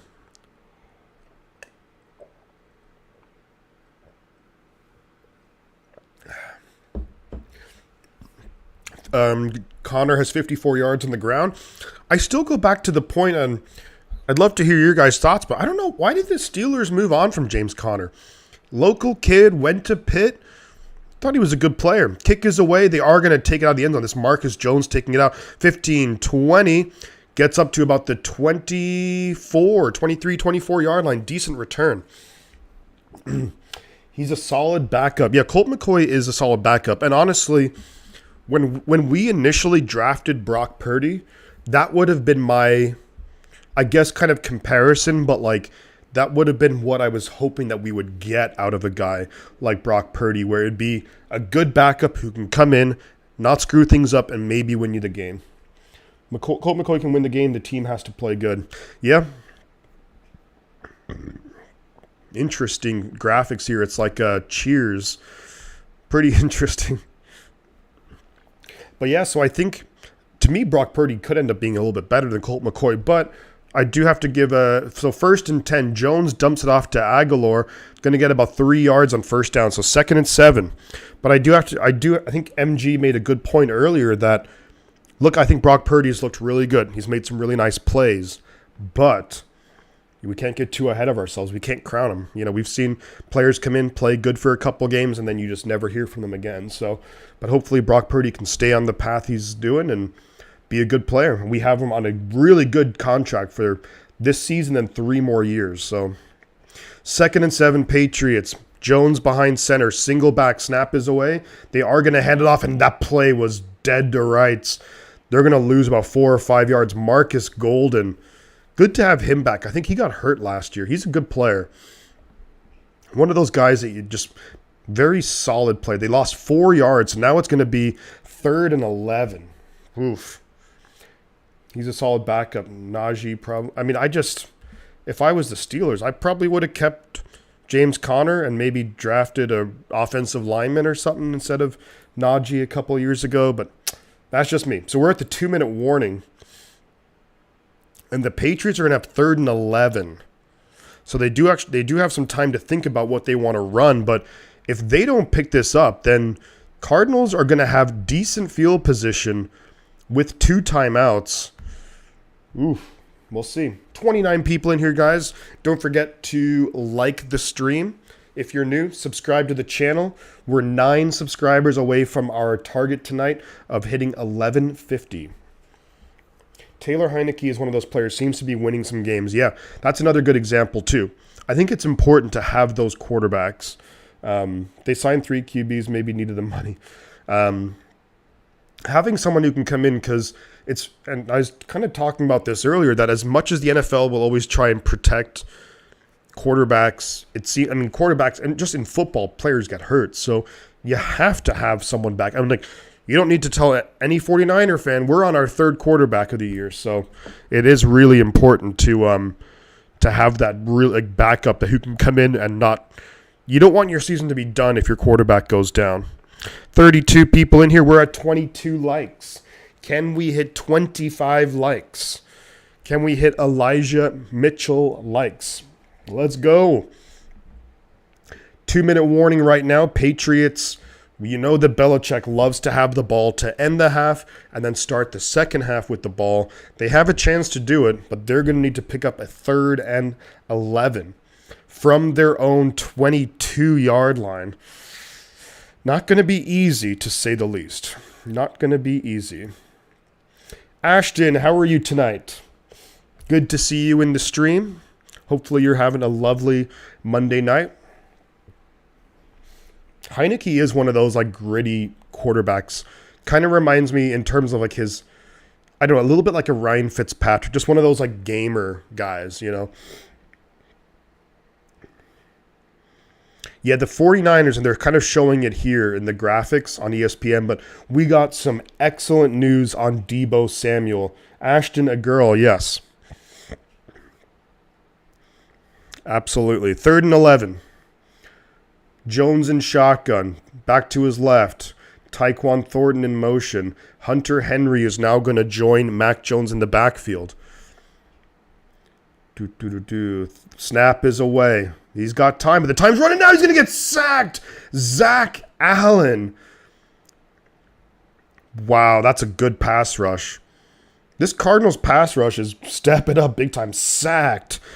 And now the Cardinals call timeout. So there's 1:54 left. Arizona's going to get the ball back. Yeah. Yes, you did. I made the mistake. I was like, hey, I think I was like, what's up, dude? Or how's it going, man? And you were like, no, I'm a girl. Yeah, AZ is going to get the ball again. 1141 subscribers. Only 9 away. Robbie Gold subscribers away from hitting our target of 1150. New England in trouble. Yeah. Y'all absolutely destroyed us yesterday. Purdy's a stud, man. He played well. So the Patriots, the punt is away. They're going to have good field position. Greg Dortch takes it at the Arizona, their own 42. Cuts upfield into Patriots territory. Gets up to the Patriots 41-yard line. 1:42 left in the half. They have a timeout. So Arizona has a lot of time. They should be able to, they're New England's kind of falling apart, and you don't see that too often from a Bill Belichick team.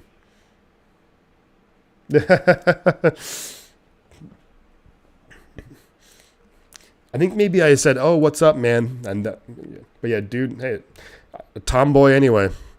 Tomboys are always gotta love it. Always cool to see, and I think more women should get into sports. It's I know there's a lot of women who I know who are super into sports. probably even bigger fans than a lot of the guys out there. I think that's always one of the coolest things is when you see a bunch of women. I'll tell you a story in a second after this play.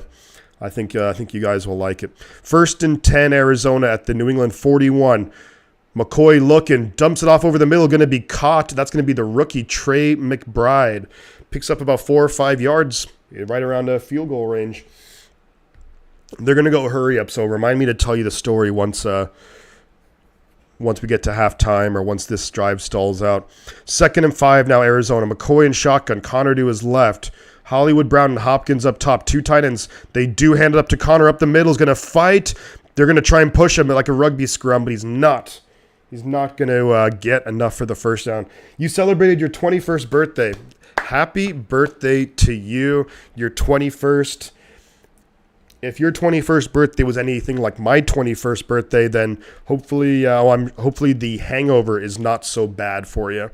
They hand it off to James Conner, and it's going to be stopped 4th and 1. And if you're the Patriots, I think you would call timeout here. They're not going to call timeout. But the Cardinals can just run the clock down to about 10 seconds. Yeah, happy birthday. Hopefully you had a really good one. Hopefully your friends and family didn't feed you too many drinks.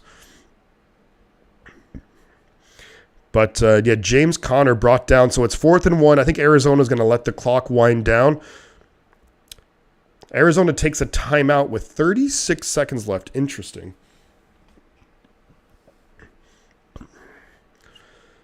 And to me, that says that you're going for it. And I think they wanted the clock to wind down because if they don't pick it up, then you really don't leave the Patriots with all that much time. But they do have 3 timeouts, so a sip or 2. Good stuff. You're a lot more responsible than I was when I turned 21, that's for sure. So they're at the New England 32. They clearly don't trust Matt Prater after he missed a 50-yarder earlier. So 4th and 1. McCoy behind center is going to fake the handoff, going to throw it, and it's going to be a great play. They were looking for Trey McBride, but a great play there by number 48. And I think that was, Jelani Tavai, the former maybe second, I think he was a second-round pick of the Detroit Lions. McCoy just didn't get enough of an arc over, didn't get enough on it, really. Needed to get more air under it. And that's a really nice play by Tavai to knock the ball away. Incomplete. Patriots now have... And Kliff Kingsbury, I think we all know what he just said. Yeah, the Bucks did not look good yesterday, to say the least. Not great. It was their defense played so badly. Now Mac Jones and shotgun looking, throwing it. It's going to be caught there by Nelson Aguilar. Is going to pick up 9. So they're at their own 41. Gets out of bounds. 27 seconds. You're about 20 or 25 yards away from a field goal shot, but you do have 3 timeouts. So there's a lot of different things that the Patriots could do here. Absolutely. Yeah, not a great play. I agree with you. I think the play call was fine, but the execution was awful. 2nd and 1, quick pass. That's going to be Hunter Henry. That's going to be close. I think they're going to give him. No, are they going to say he's short, or are they going to give him the first down? They are going to give him the first down, and he got out of bounds. But that took about 4 or 5 seconds off the clock to get 1 yard. So, Yeah, I was surprised at the Buccaneers' defense, but I was kind of saying it earlier, and let me know if you agree, Ashton, but I think Vita Vea getting injured in the first quarter and not coming back, that was a difference maker right there. 1st and 10, Mac Jones and shotgun back to his left, looking. He's got time. It is a 4-man rush. Throws it high, but too high for Aguilar. Can't come down. He catches it, but can't bring it down inbounds. Oh, you had the 49ers defense in fantasy? Yeah, that would have been a really good call. Because only gave up 7 points, and we had 2 interceptions. Yeah, it was 2 interceptions, returned a fumble. We had a fumble recovery too, I think, so that would have been really nice. We didn't have any sacks, though. Snap is away. 2nd and 10. Mac Jones throwing over the middle. Going to be caught by Hunter Henry. Down to the Cardinals' 30-yard line. You call timeout. There's 10 seconds left. That's only you still have 2 timeouts, so you can, regardless, you can run another play here. Aiko says, what's up, Randy? I think you're talking to me. Yeah, I do. I'm not feeling 100%. My nose is definitely blocked up a little bit. And that comment from Aiko. I don't know if I've seen you in here before, but you definitely could tell right away that my my voice wasn't the same. But it's definitely, I'm a little bit blocked up in that regard. So they're at the Cardinals 28, 1st and 10. Mac Jones just and he fumbles it. Who's got it? He went to hand it off, and they fumbled it. The Patriots recover, and they called timeout. But they just lost a bunch of yards. They're going to try and kick a field goal. Unbelievable. What happened there? It was like a draw play. And Jesus Christ. You have this guy, Kevin Harris. I think maybe he's a rookie. I don't know. But that's schoolyard stuff right there. That's Pop Warner stuff you're messing up with. Oh, the player that clocked Purdy on the first play that got the penalty is a friend of yours. Was that maybe like a birthday wish that you were telling him, whatever you do, if you can just do me this huge favor, is hit the 49ers quarterback as hard as you can. That was the player who hit Purdy on that first play. So now Nick Folk lining up here. Oh, I forgot to move the ball. Mac Jones was a really good pick. Decent pick, yeah. So here we go. 51-yard attempt. Kick is up. It's good. Right down the middle. So it's going to be 13-10. We're going to be at halftime now. Bam. There we go. Halftime. We have 30 people in here, guys. Don't forget, drop a like on the stream. And then subscribe to the channel if you are new. Keanu Neal. Yeah, Keanu Neal. I always knew him from when he played with the Falcons. He was with the Falcons in that Super Bowl, right?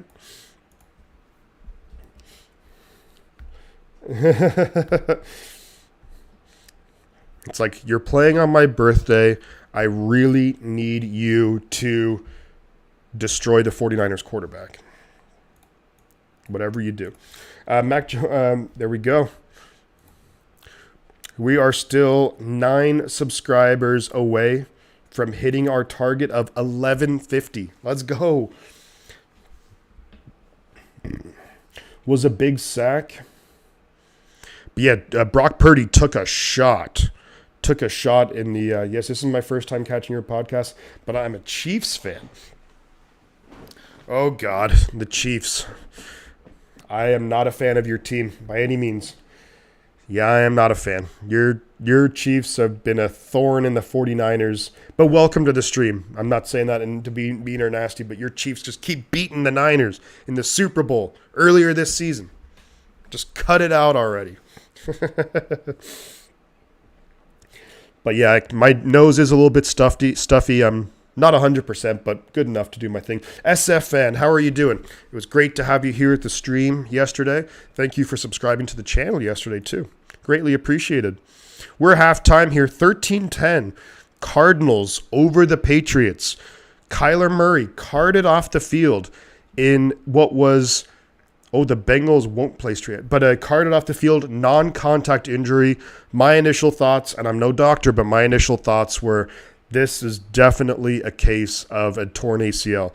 Reminded me exactly of Jimmy Garoppolo, funnily enough, at the Kansas City Chiefs back in 2018. Non-contact, tried to cut, planted his foot, and his knee just went, just gave way. Yeah, the Super Bowl that they choked.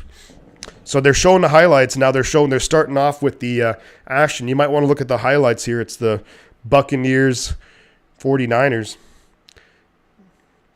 Brady, 2 interceptions to Sean Gibson. How about Dre Greenlaw's interception, huh? And Brock Purdy, hitting Brandon Ayuk for the touchdown. What a great game by Brock Purdy. Also, a rushing touchdown too.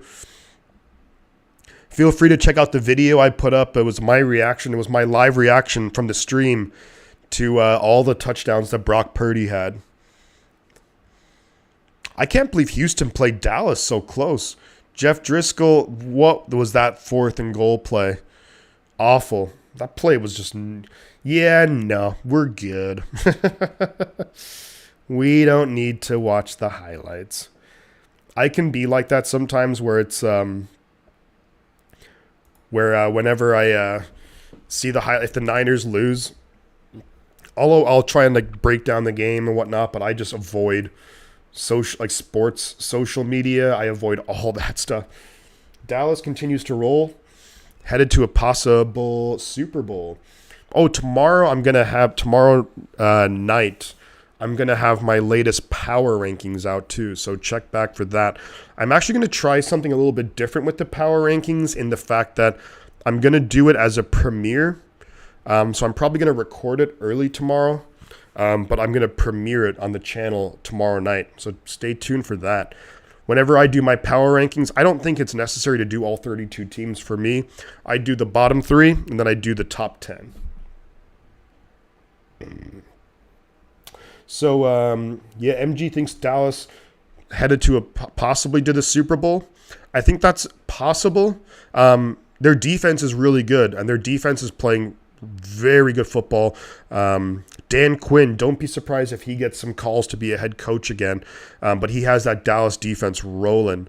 So they're playing really. And then you have the offense, which is getting explosive. They just added T.Y. Hilton. As a friendly reminder, they added T.Y. They need another receiver. But we know CeeDee Lamb can do things. Michael Gallup is getting really healthy again. Dalton Schultz. They have the really good duo at running back with Tony Pollard, Zeke Elliott. Seattle fans not happy that they lost to the Panthers. Oof. So, and then, SF fans. So, Dre Greenlaw, if you guys didn't see it, go check this out. So Dre Greenlaw intercepted Tom Brady, and then he actually, obviously he kept that ball, and then he had Brady sign the ball after the game. And I thought it was cool that Brady was like, yeah, I'll do that. Christian says, I'm sure you've already talked about this, but yes, Debo should be back for sometime in the regular season. Yeah. I think they said maybe 3 to 6 weeks. I would say the earliest I would expect Debo is maybe the Cardinals game in Week 18, and that would be a case of if it's a really big game with regards to seeding. But assuming the 49ers win, beat either the Seahawks or the Commanders or the Raiders, if they win one of those games, I believe they're essentially guaranteed the number 3. They've guaranteed the division, and that would essentially guarantee them the number 3 seed, because we know the number 4 seed is going to be whoever somehow wins the NFC South. So, Spy Nick Danger, go Niners. Go Shifty, hit the like button. You guys know what to do. And then Christian says Dallas, Philly, San Francisco, and Minnesota can all be possible Super Bowl contenders from the NFC. And I think you're right. Those are the teams. I'll put it this way. Not really any big spoiler, but when I was doing my power rankings, my top 10. And by the time after I got to number 8, number 9 and number 10 in my power rankings, I don't feel good about it. Deebo Samuel suffered a sprained MCL and ankle. He could be back for the Arizona game, but honestly, I think just let him rest until the playoffs. That's what I would do. Just let him, get 100% healthy, rest until, once the playoffs are here, then just be 100%. Rock and roll, do your thing. That would be my if I was the 49ers. Nope, you don't no point risking it. And like when the injury happened, and you guys, I think pretty much everyone was here for it. I was just saying, look, I would happily take it to the bank that if Debo can be back for the playoffs, I'd be 100% happy with that. and it looks like that's going to be the case. So I think you just let him rest.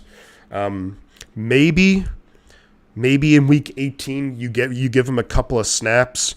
Maybe don't even get the ball in his hands, but you just give him a couple of snaps to run around and kind of get out there on the field again. But yeah, I don't think we're going to see Debo until January, which would be January, because January 8th is the game against Arizona. So January 15th. Actually, yeah, Christian, you and I just had the exact same thought. Just getting some snaps last game of the season. Yeah, assuming that he is actually good to go. Yeah, maybe you get him to run around out there a little bit. Maybe throw him the ball once or twice, but I don't think it would be anything too crazy. And then you really get Debo back into action, which would be January 15th. Possibly the 14th or the 15th of January would be the first playoff game. And that would actually give him 4.5, almost 5 weeks then to, that'd be about 5 weeks of actual time that he'd have to heal and recover. So I think that would be the ideal way. MG says, when you can take over a game by running the ball, you can beat any team. Seriously. And that's what the Niners are capable of doing. Especially because, and rightfully so, the 49ers have just so much faith and confidence in the defense that it allows like the offense, if you can control the ball. And that's one of those back-breaking things that the Niners are able to do, is that the Niners can, in a variety of ways, the Niners can go down, score a touchdown, force a 3-and-out, score another touchdown, and then in the blink of an eye, it's like, damn, we're down 14 points. What the hell just happened? So that's what the Niners are so good at doing.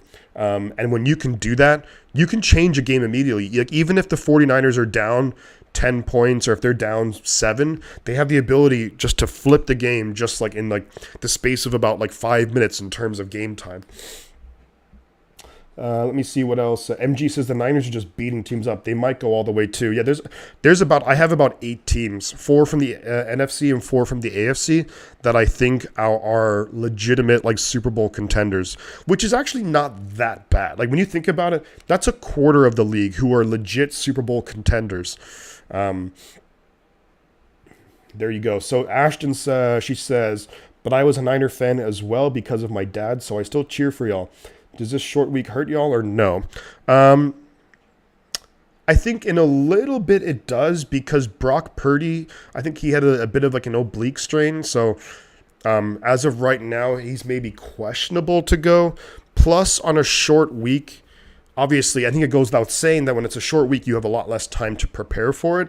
So when you have a quarterback like Purdy who isn't very experienced with regards to the NFL, maybe that's not super helpful. You'd like to have that more prep time to really get him ready for it, especially when you're going to be going, because Purdy, he's played basically 7 quarters of football. That's all at home, crowd on his side. Now, it's going to be a different story when you're in Seattle with the crowd going crazy, because Seattle, the players, of course, are going to be pumped up for it. So is the crowd, because if the 49ers win Thursday night, then we win the division.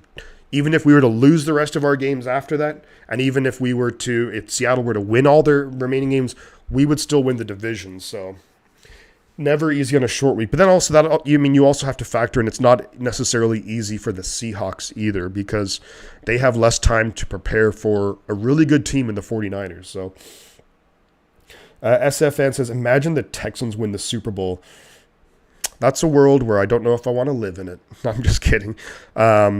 They are a long way away from getting to a Super Bowl, that's for sure. I don't know if they have the right coach there. I think Lovie Smith is okay, but they're 1-11-1. Good thing for them, though, is that they're going to have a high draft pick. They actually have 2 first-round picks, so they have to hit on those. And I think they should have... I don't even know who's on their team who's making big money outside of Laramie Tunsil and Brandon Cooks, but they should have money to spend in free agency. I think they need to get a new coach. Maybe D'Amico Ryans. He was a player for the Texans. I would maybe say, if I was them, check out D'Amico Ryans. And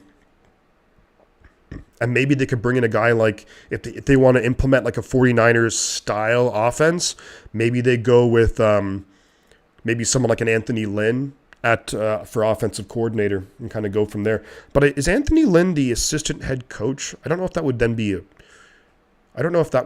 a promotion then. So I don't know. Something to think about, though. Never easy in a short week. Who do you all have left as a quarterback? Josh Johnson. Josh Johnson is our backup, and then we have Jacob Eason on the practice squad. And, Jacob Eason as well. So there we go. Not great. Not great, but I guess it could be worse. But isn't it funny that, like, if you were to tell me, right, in December, the 49ers quarterback room would be Brock Purdy, Josh Johnson, and Jacob Eason, that you'd be like, we have a shot at the Super Bowl. Like, crazy. I'm going to grab me some more water.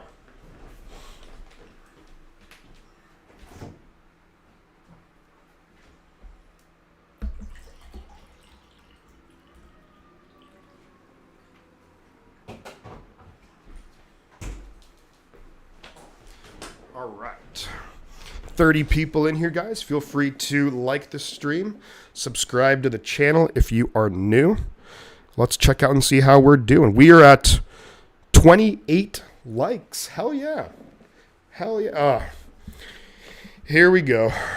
Here we go. Fell in love with the NFL when the Chiefs beat the 49ers in the Super Bowl. Was in Cameroon at the time, and now you're living in Norway. That's a lot to digest in that comment. Well, hopefully everything's cool in Norway. I bet how many hours of like daylight? Oh, what a throw from Mac Jones to Kendrick Bourne up to the 40-yard line. First down, New England.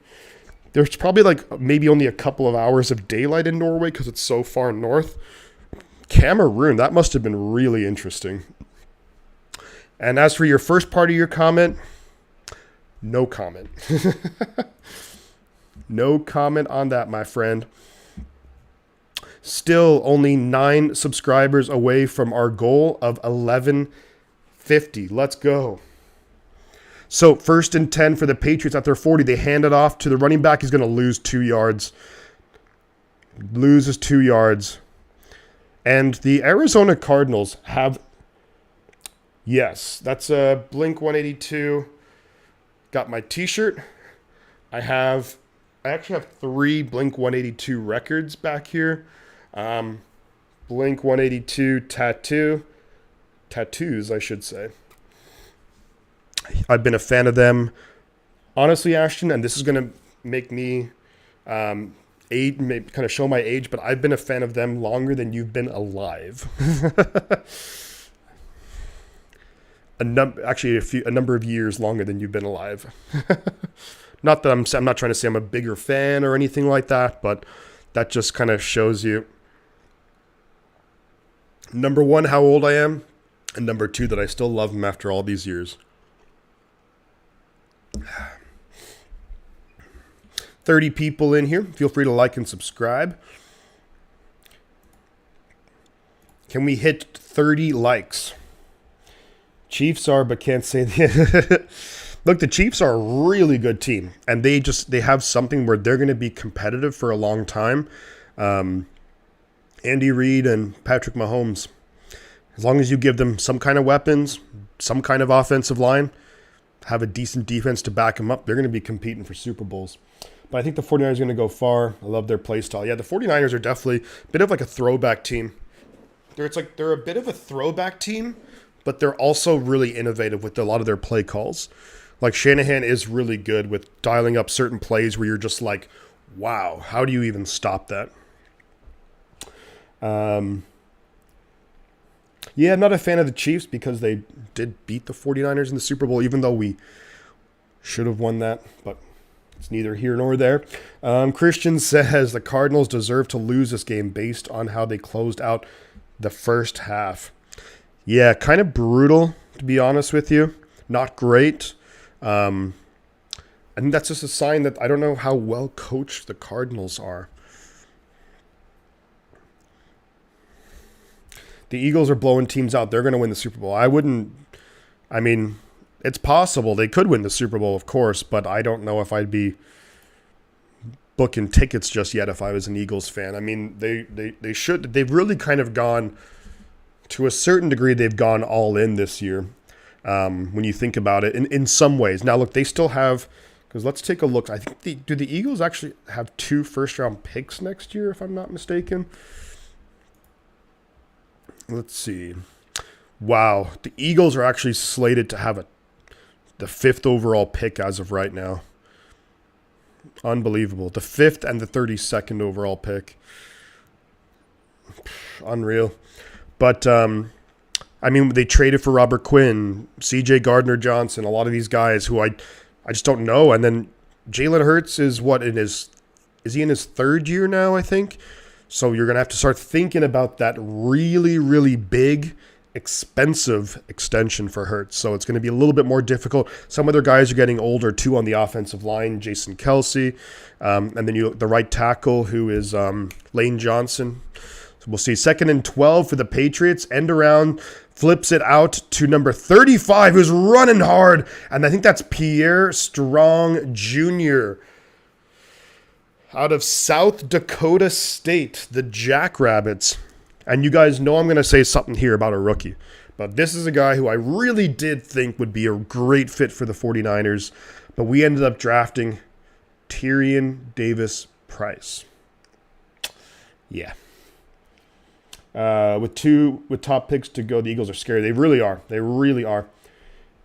They're slated, Ashton, their own pick is going to be the 32nd pick, tentatively, because they have the best record in football, but they traded with looking, Mac Jones fakes the handoff, throwing it way back to Marcus Jones, and they're going to lose about 3 yards. There is a flag on the play, but they lost 3 yards. Isaiah Simmons there with a really nice tackle. It's going to be against the Patriots. It's holding on the offense.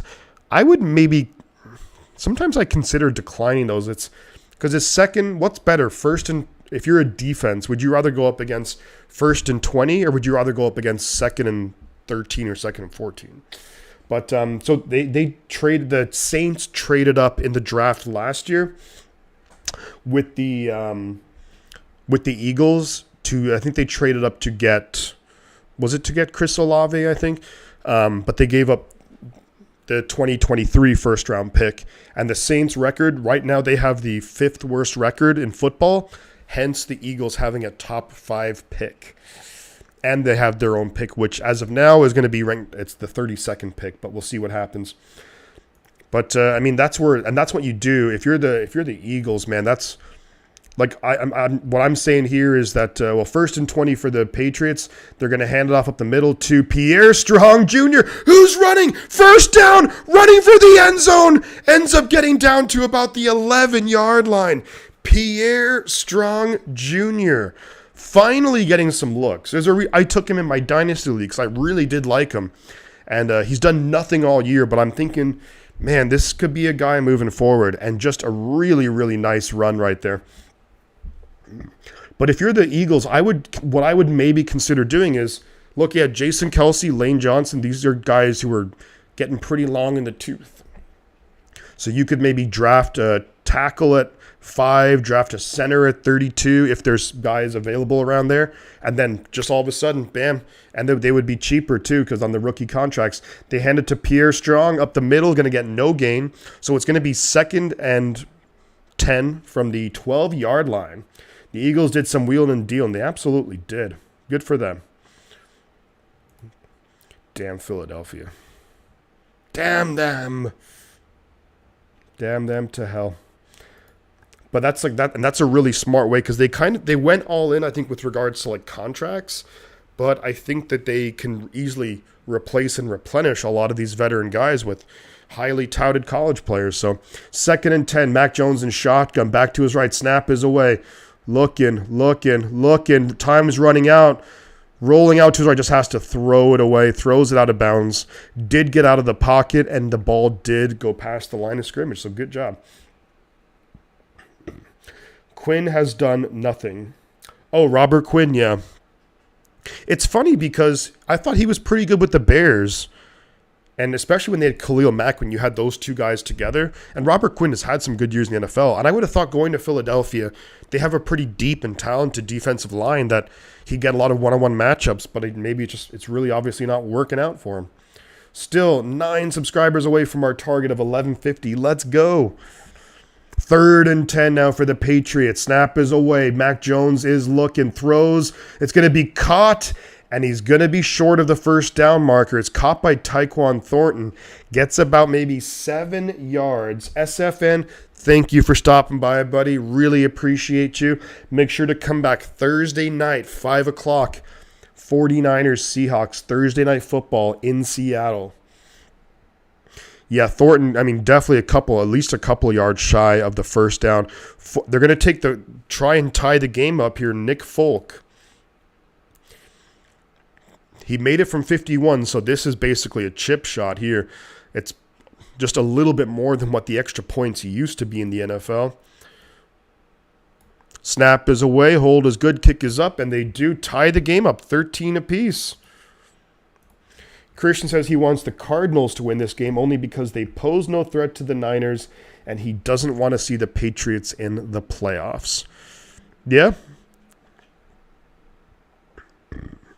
Yeah, the Patriots have just been dominant for too long.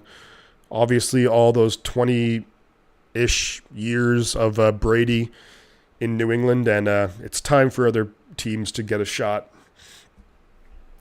Excellent, SFN. We will see you on Thursday. New England can't punch it in while Dallas can. I like Dallas's chances. And Dallas has a lot of different, and it's the thing, too, that they don't really use it that much, but you always have Dak who can run. He's not, I think Dak is kind of like, Dak and Trey Lance are kind of similar in the way that they run. They're not the most elusive.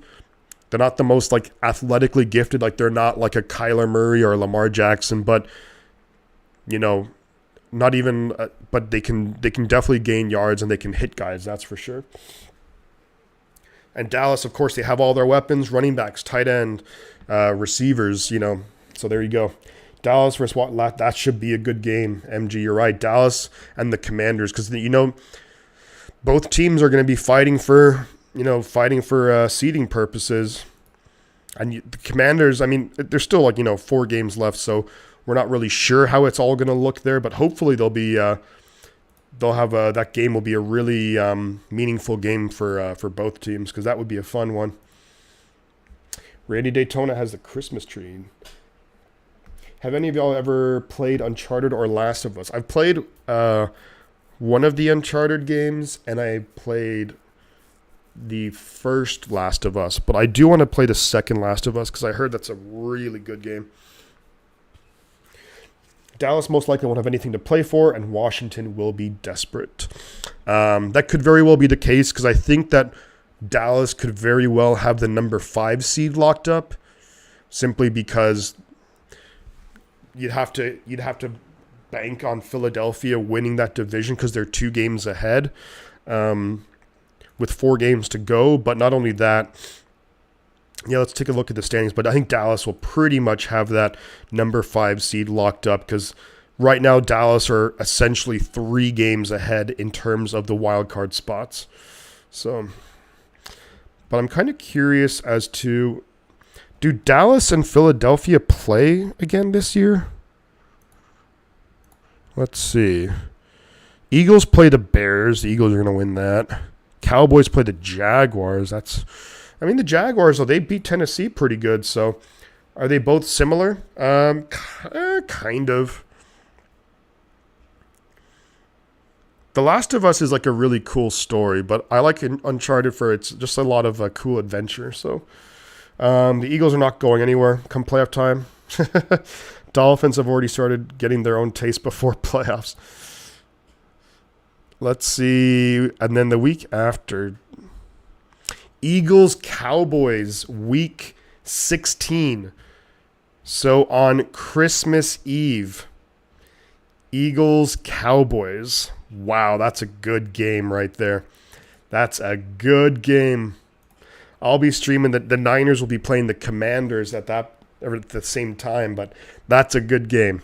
First and 10 for the Cardinals at the 25. McCoy going to hand it up to Connor up the middle.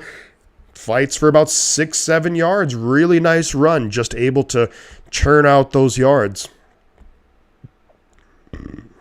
Kyler Murray is signed through 2028. Whew.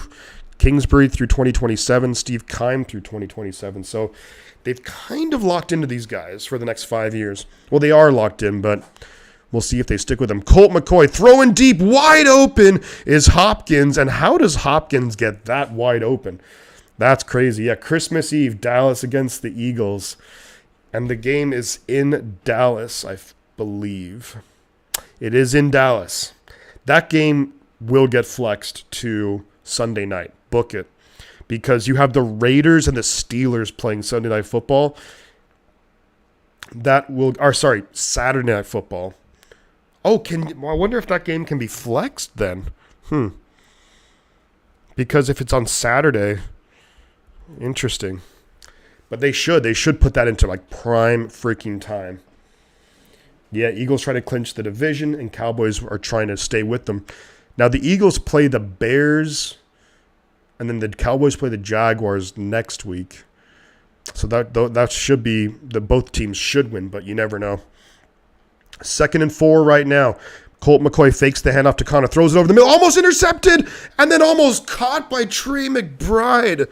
Wow, what a funky play. Threw it with some, had some power behind it, and Jelani Tavai, the linebacker, almost intercepts it. The ball just kind of flips up, and then it almost goes into the hand of Trey McBride, but there's a couple of DBs around him, so incomplete. Big time play right there. 9 subscribers away. Let's go. Colt. Oh, that's a false start. So what was a 3rd and 4 is now going to be 3rd and 9, and the right tackle of the Cardinals is not happy. They must have, the snap count was clearly they were not on the same page, but he was not happy. False start, horrible. There's never any good time to get a false start, but absolutely, when you go from 3rd and 4 to 3rd and 9, the odds of picking that up, first down up, are significantly lower. But 3rd and 9, McCoy and shotgun. Connor to his right, 3 receivers up top. Snap is away, looking to throw. Dumps it off to Connor. This is going to be tough for him to get. And he's going to cross field, and then he gets tackled. A really nice tackle by number 27.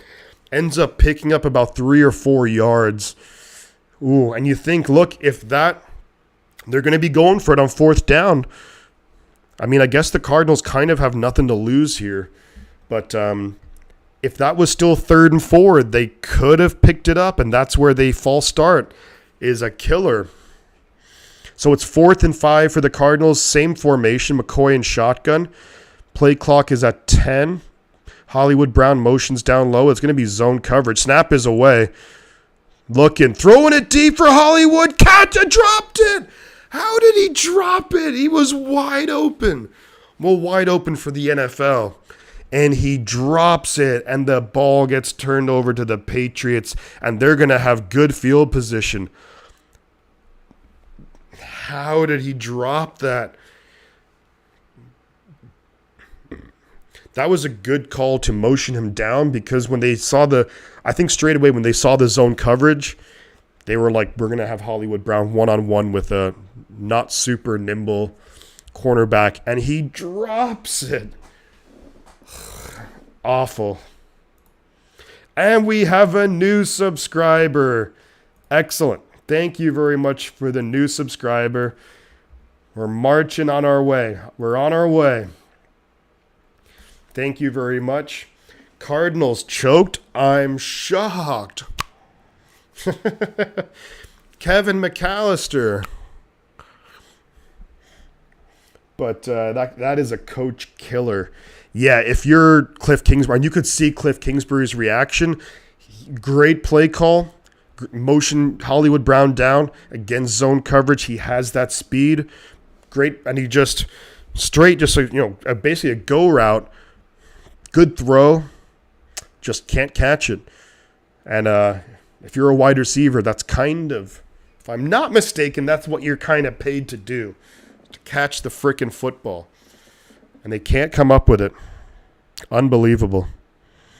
Outrageous. If you ask me, it's outrageous. All right. Do, do, do, do, do, do, do.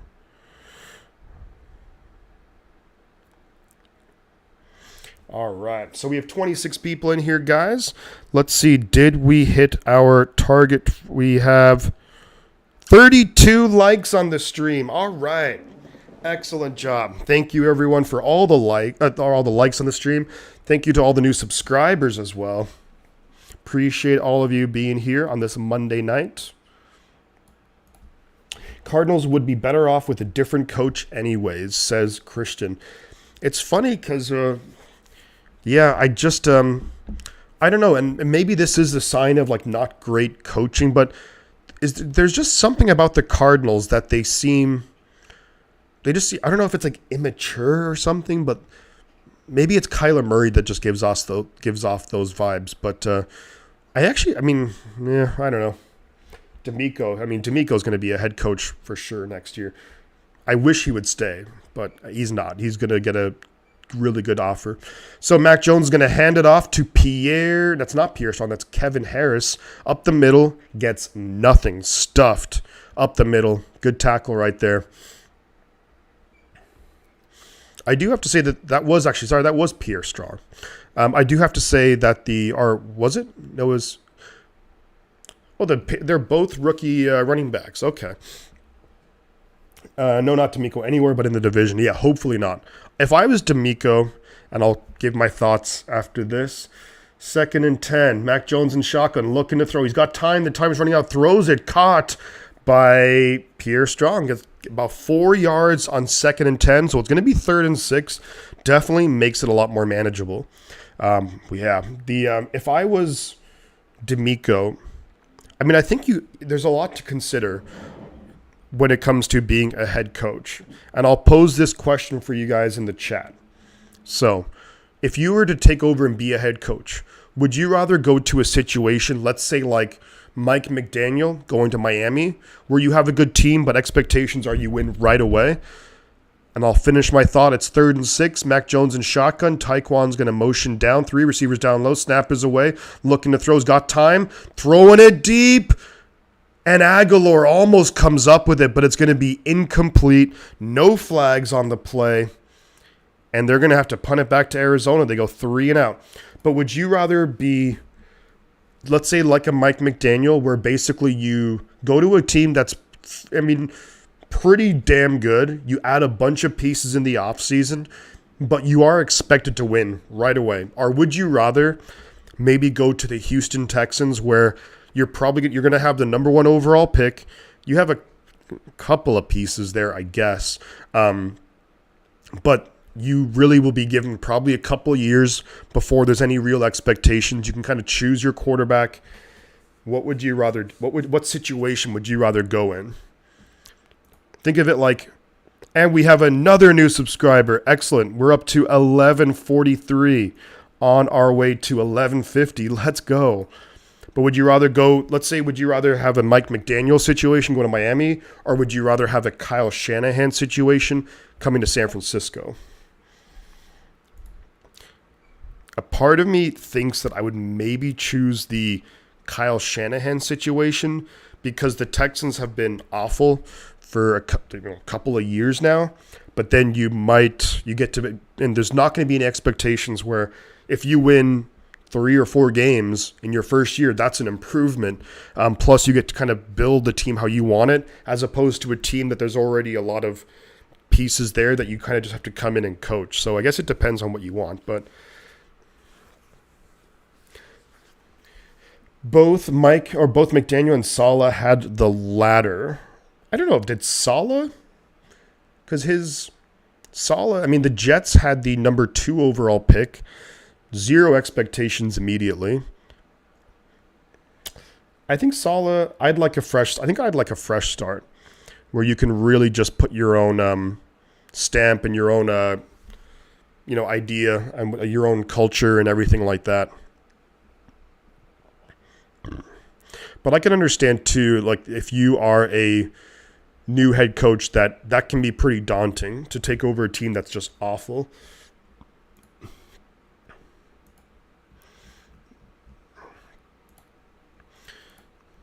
So, the Patriots do punt it. The Cardinals don't have good field position. Only 1st and 10 from their 6. So, we'll see what they can do. But yeah, I think that's an interesting question to pose. The Jets just ain't it. Well, the Jets... So here's the thing with the Jets. The Jets are in a situation actually not too dissimilar from the 49ers, where they're definitely question marks at quarterback. I think it's fair to say that the 49ers have that too, because I still have a lot of really high hopes for Trey Lance, but he's still very much a question mark. He's only had 4 starts in the NFL. Been injured a lot, obviously. Jimmy Garoppolo, not great. He's okay. Brock Purdy, still an unknown as far as I'm concerned. But they have good players around them, and the Jets are similar. They don't have quite as good a team. Like, their defense isn't on the 49ers level, but they have to figure out their quarterback situation. What do they do with Zach Wilson? I don't know. Here we have Arizona, 1st and 10 at their own 6-yard line. Colt McCoy going to come out behind center. Connor in the backfield. Both teams, 236 yards for the Patriots, 237 for the Cardinals. Single back, they are going to hand it to Connor up the middle. Connor gets good yards on 1st down, pickup of 7. Jets are a very young team. Trey Lance ain't that guy. Trade him away. Respectfully, I'll disagree with you on that, MG. Minshew or Mariota available in free agency next year. Minshew is someone who intrigues me. Mariota... I should say Mariota too, because he made the 49ers look bad, and that's not an easy thing to do. Zach Wilson, draft bust. That whole 2021 draft is looking... So McCoy fakes the handoff to Connor, looking to dump it off. Does dump it off, but there was a man right on him. There is a flag on the play. Cardinals seem to think it's against the Patriots. Of course, they would be like, oh, that was against them, but we'll see what the call is here. It is. It's going to be illegal contact, I think. Illegal contact on Jonathan Jones of the Patriots. Tough to guard DeAndre Hopkins. I will prefer going to Kyle Shanahan's situation, yeah.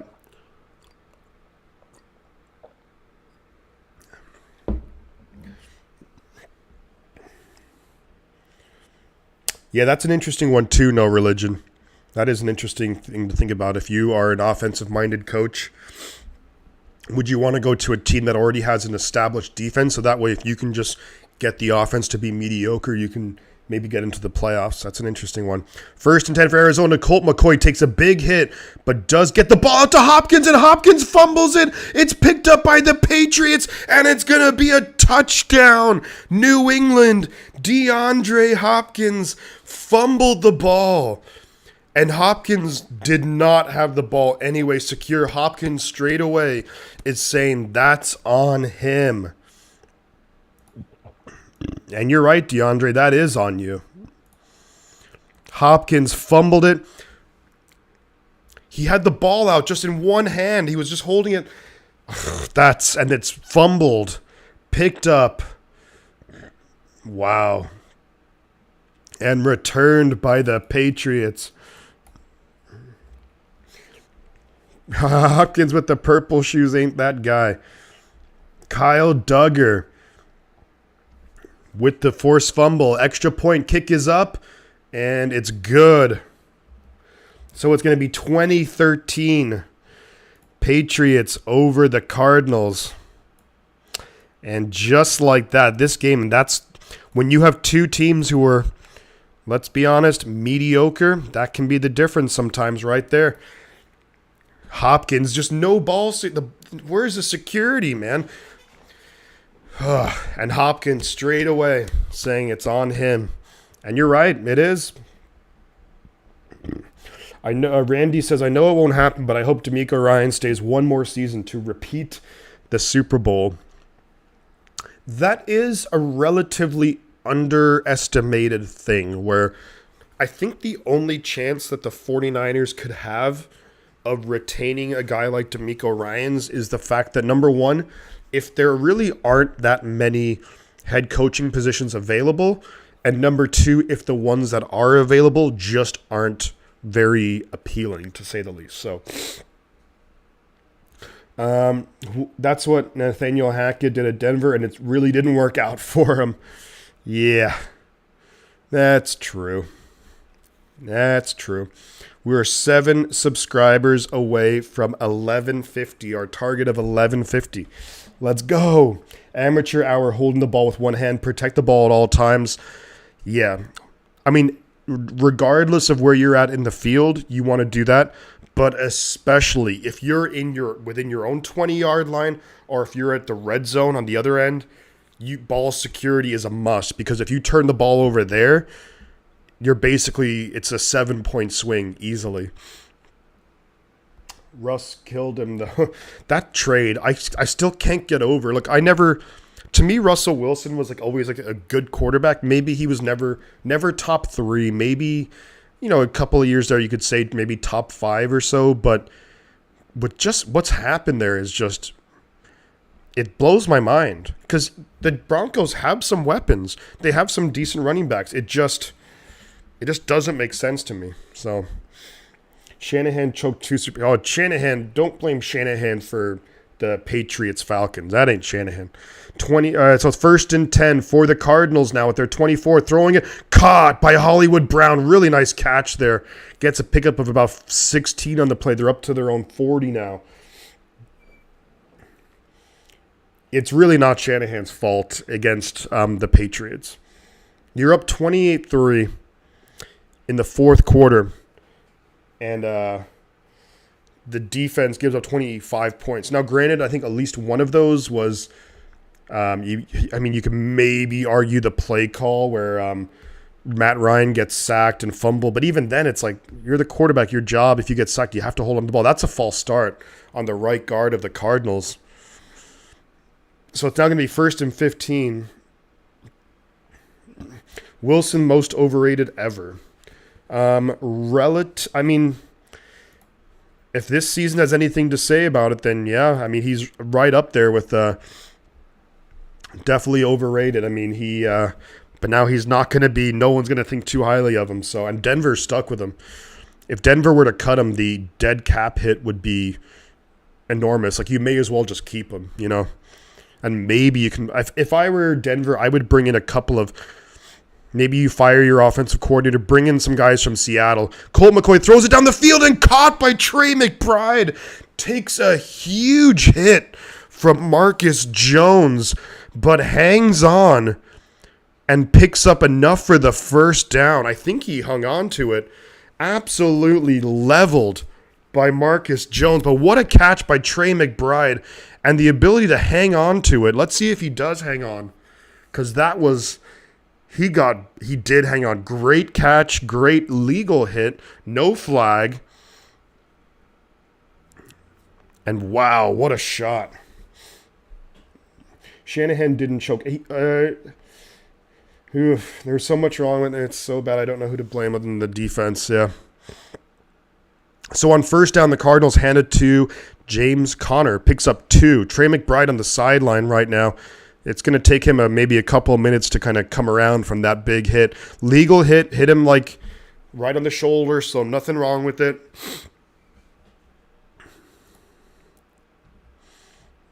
All right.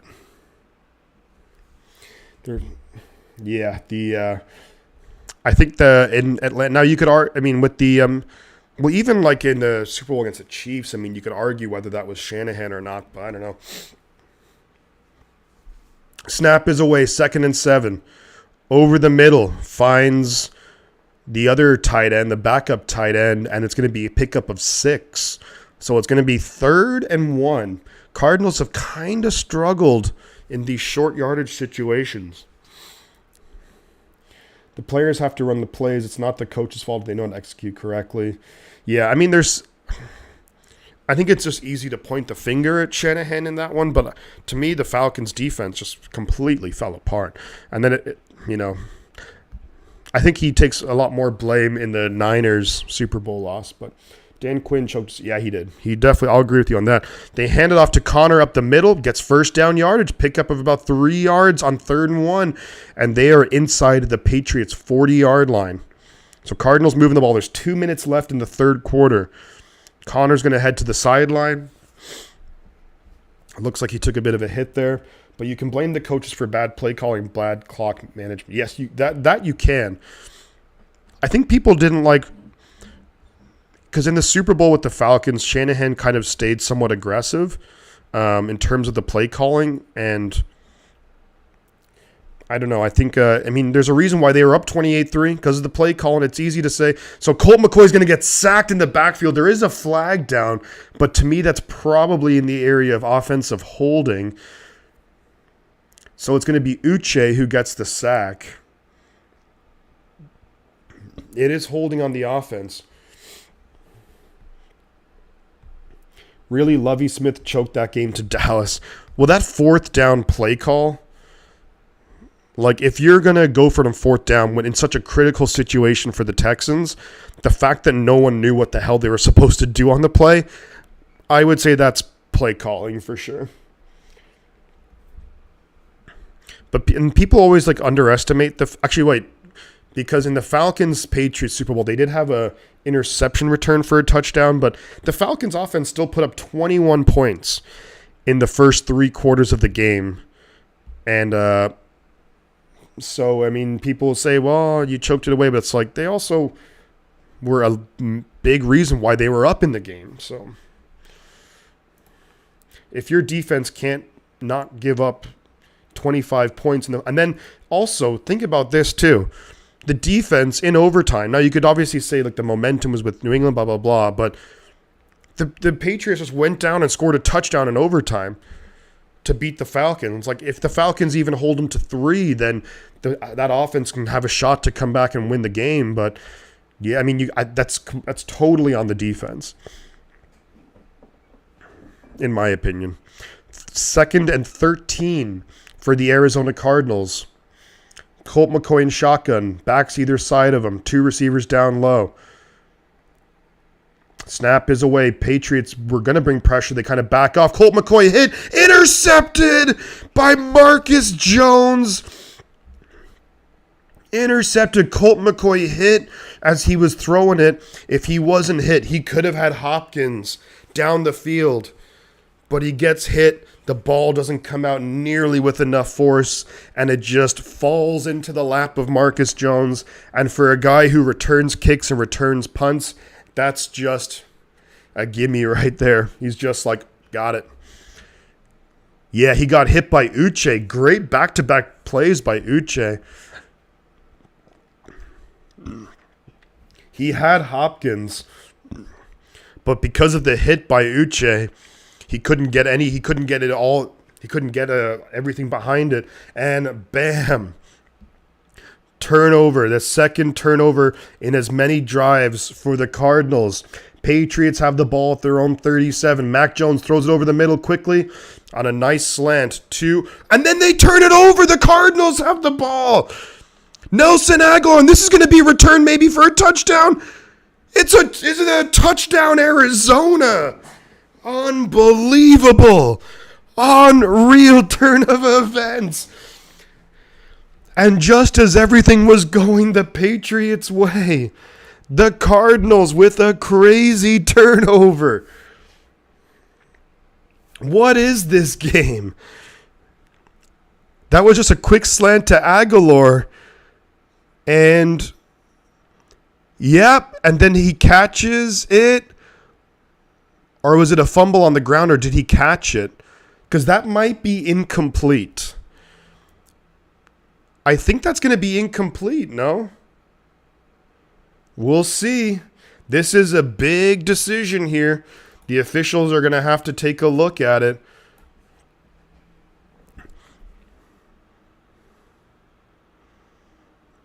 The ruling on the field is now an incomplete pass, and I think that's accurate. Because he just got it. He didn't really have it. Yeah, that's going to be incomplete. I thought the ball came out and the Cardinal player caught it, but that's going to be incomplete. Oh, wait, and did he catch it? Ooh, there's actually a lot to think about here. Now, the Cardinals have already challenged once, and they didn't win it. Do they want to challenge this? Because at the end of the play, oof. So it's going to be 2nd and 10. No touchdown. Mac Jones in shotgun, back to his left. So we're going to do it over again. At the 37, their own 37. Snap is away. Quick pass out to Tyquan Thornton. Going to pick up about 5 yards on the play. That's going to make it 3rd and 5 from their own 42. Because clearly Aguilar didn't have full possession of the ball, and the Cardinal player hits the ball loose. The other defender who was right there had the ball, but the ball kind of hit the ground too, so it's incomplete, and they didn't challenge it. Maybe it was worth a challenge, but then that would put them down to 1 timeout, so because they would probably have lost it. 3rd and 5 for the Patriots. Jones in shotgun. Snap is away. Looking to throw. Steps up in the pocket. He's moving, rolling out to his right. Throws it down the field. And is it going to be caught by Kendrick Bourne? They're saying that it was a catch, Kendrick Bourne, but was he out of bounds and then caught it? The Patriots are trying to go hurry up here because the clock is winding, and it's about 8 seconds left in the quarter. The quarter is going to be over here. It's end of the 3rd quarter, so we're going to the 4th quarter. Mac Jones was really wanting to go hurry up. Maybe there was some question about the catch by Kendrick Bourne. Wow.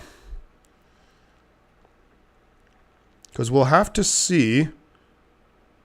He was not out of bounds. The question is, did he catch it or not? 7 subscribers away from the goal of 1150. Let's go. He was inbounds the whole time. Yeah, I thought for a second it looked like, because he was so close to the sideline, I thought maybe he had stood out of bounds, and then if you go out of bounds, you can't be the first player to touch the ball. Belichick should retire, and then they hired D'Amico to replace him, and we have a chance to we can change the name of that division to the Niners East. Yes, because even though it's on a smaller scale, slightly smaller scale, but if you think about it, then the Buffalo Bills offensive coordinator is Ken Dorsey, former 49er quarterback.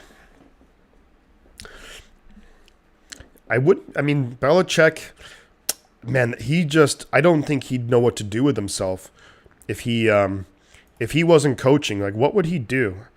I bet I think he's married. His wife would be like, Bill, get out of the house. Get out of the house. But yeah, what a crazy turn of events here. Cardinals, DeAndre Hopkins coughs up the ball, totally on him. Fumble, return for a touchdown. The Cardinals then are driving in the ensuing possession, and then Colt McCoy gets hit as he's about to throw it, and it's just a gimme to Marcus Jones. Then the Patriots fumble the ball, apparently gets returned for a touch on Arizona, but it's called incomplete. The Commanders is a horrible name. They ruined that franchise. If you go through my videos, I did a video. How long ago was it? It was maybe 8 months ago or something. That I did a video on when they called them the Commanders. I was like, this name is awful. Christian says, Shifty, can I get a shout out to my daughter, Anna, so that she can go to sleep? Anna, shout out to you. Is this your daughter who's playing the soccer game on Thursday? But shout out to you, Anna. Hopefully you're having a lovely night, and it's time for sleep. Time to go to bed. Red chickens are cursed. Yeah, Arizona. So it's going to be 1st and 10 New England at the Arizona 42. Mac Jones in shotgun, back to his left. 3 receivers and a tight end. That's her, yep. Anna, good luck in the game on Thursday night. Hopefully you guys get a big win. And listen to what your dad has to say because he knows his thing about sports. So listen up, pay attention. And it's going to be caught by Hunter Henry inside the 5-yard line of Arizona. Hunter Henry was wide open. Big time throw. Mac Jones to the tight end, Hunter Henry. Wow. But yeah, Anna, time for bed, but go have good luck on Thursday in the soccer game. And yeah, hopefully you guys get a big win. Well, I liked Washington football team. Washington should have stayed with football team. Was better than all the best. There we go. Yeah, I think the football team was interesting, So it's going to be 1st and goal from the 3-yard line. Mac Jones in shotgun. Back to his left. That's a false start, I think. They hand it to Pierre Strong for a touchdown. Pierre Strong, but there's a flag. It's a false start on the center. That ain't going to be that's no touchdown. It's going to be false start on the center. Oh, offside on the defense. So it is a touchdown. Wow, Pierre Strong, his first NFL touchdown. Christian, thank you so much for the super chat. And thank you, Stu, for giving a shout out to Anna as well. All right. And we're going to put Christian on the the board up here. Appreciate that very much, good sir. You are the man. Mark Ecott, appreciate you. Love from Vegas. Shout out to you, Mark. Shout out to Las Vegas. What a great place Las Vegas is. Beautiful place, beautiful weather. And there we go. There's the notification there. You're very welcome, man. We'll be rooting on Anna on Thursday night too. Rooting on the Niners, of course, as well. Let's check in and see how we are doing. Sell the command. Oh, yeah. So with the Commanders name. Not a fan of the Commanders. It's going to grow on me, I think, eventually. 32 likes, stoked on that. Well, number one, the Washington football franchise has to get rid of Dan Snyder because he's just an absolute freaking mess. He's a mess. Oh, I got to change the score. What am I got so distracted by... But Cardinals, they have 14 minutes, but Dan Snyder's got to go. He's just a complete mess. He's a disaster. He's got to go. The other thing, too, is when it came to changing their names, my thought were, someone mentioned, I think it's the Red Tails. That I thought was a really cool name because I think it was like an homage to the was it World War II fighters? The African American World War II airplane, Air Force squad. Plus, the Red Hogs was a good one too. That was the other one, Christian. Good point. The Red Hogs is another good one because I think you still look. I wasn't a big fan. I mean, I understand why they wanted to get away. By the way, the Cardinals returned it up to their own 24.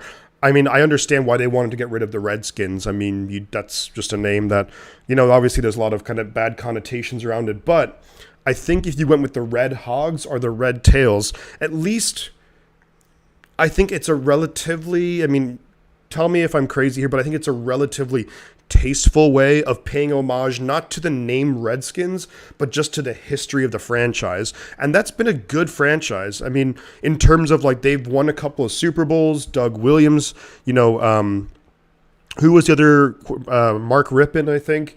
What are the other, but then of course the Red Hogs was one because, wow, the first play of this drive and it's incomplete, looking for James Conner. And James Conner wasn't expecting it. Jelani Tavai was bearing down on him. But because they had wasn't it the 80s that the Washington football team, they had that offensive line who were called the Hogs. So I think that would be a tasteful way of, paying homage to the former players who played for the franchise and who've won Super Bowls. So, yeah, Joe Gibbs was great coach. A bit of a bummer that he came back again and coached, because that second time around was just not good. But of course, Joe Gibbs in the 80s, and they handed to James Conner, gets stuffed for like no gain. So it's going to be 3rd and long for the Cardinals. But, it's one of, I got to, let me fix the board up here. I'm going to get Randy's full. There we go. But yeah, so I think that would have been a better way to go. I think if they went Red Hogs, Red Tails, that would have been, I'd be like A+. Commanders, I mean, eventually it's going to grow on everyone, but it's going to take some time. 3rd and 10. Colt McCoy going to get sacked. Wow. Number 95 was all over him. And that is Equale. I'm not sure, not too familiar with him, but first of the year, first sack of the year, and now this defense is humming. It's playing with a lot of confidence right now. They're going to have to punt it away.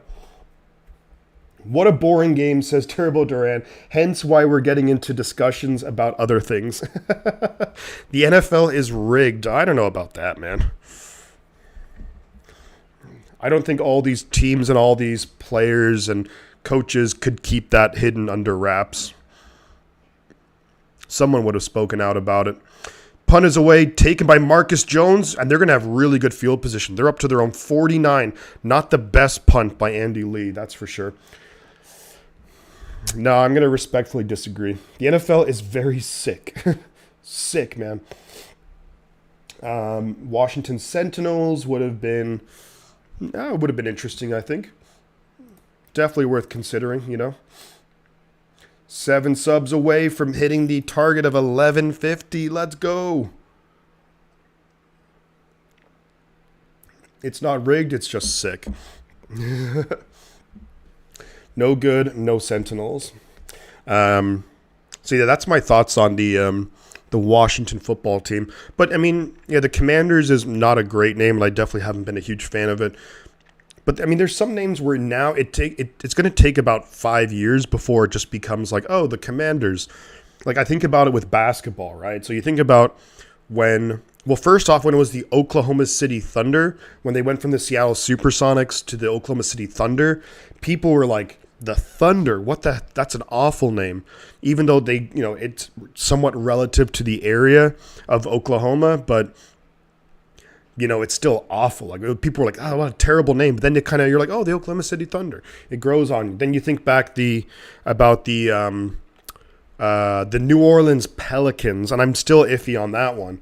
But, I'm really iffy on that one. But the Pelicans, too, it's become a lot more like, oh, the Pelicans. So I thought that was a bad name. Now, the one name that I thought was really good, and feel free to disagree with me on it, but I thought that the Seattle Kraken, the hockey team, I thought that was a good name. Bobcats and Hornets. Yeah, the Bobcats is just like, it's one of those way too generic names. It's like being called the Wildcats. It's like, oh, come on. Like, or just something that like every other name in the U.S. is called. The Bobcats was a terrible name. I prefer the Redskins and Commanders. That's my opinion. Yeah, you're more than entitled to it, of course, Duran.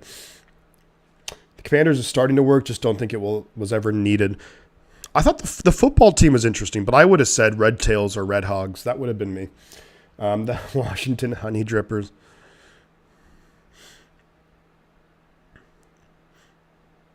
There we go. But that's the Hornets was the Charlotte Hornets. I think is actually I mean, I think it sounds pretty good, but the Bobcats was awful. And it is funny because like there's the Washington pot smokers. That would be pretty cool. What would their logo be? 1st and 10 for the Patriots at their own 49. Mac Jones in shotgun. Quick pass out to Kendrick Bourne. Going to get about 2 or 3 yards on first down. Took a shot there. So Patriots rookies. Kevin Harris, first career rushing touchdown.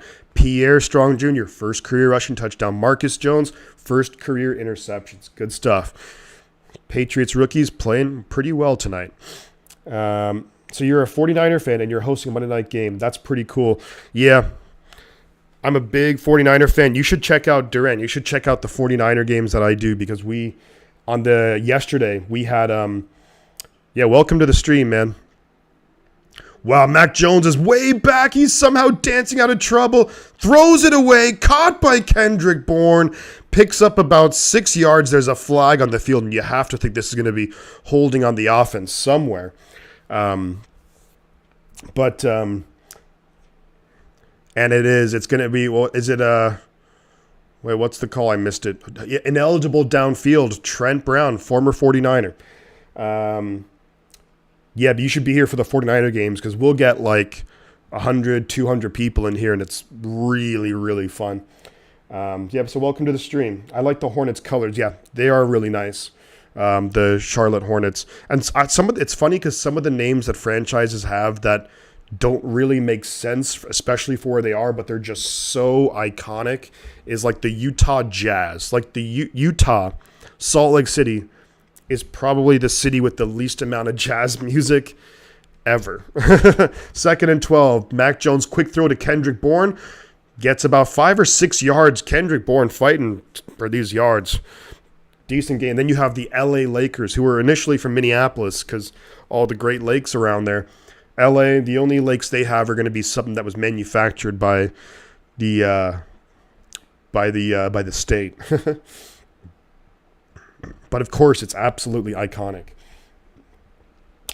Let's see. David McNeil, all kinds of better names like the dumpsters, the landfills. Seriously, lots of names. No one want. Yeah, it's going to take a while for I think for people to get on board with the Commanders. That's for sure. They handed up the middle to Pierre Strong. He's going to get about 4-ish yards on the play. So now the Patriots are faced with a decision here. Do they want to go for it? Yeah, exactly. The Jazz were originally in New Orleans, which makes perfect sense. And then moving to Utah, it's like, it's like, oh, okay. Salt Lake City with the Mormons and stuff. No disrespect to the Mormons, but I just can't imagine that they're the biggest listeners of jazz music.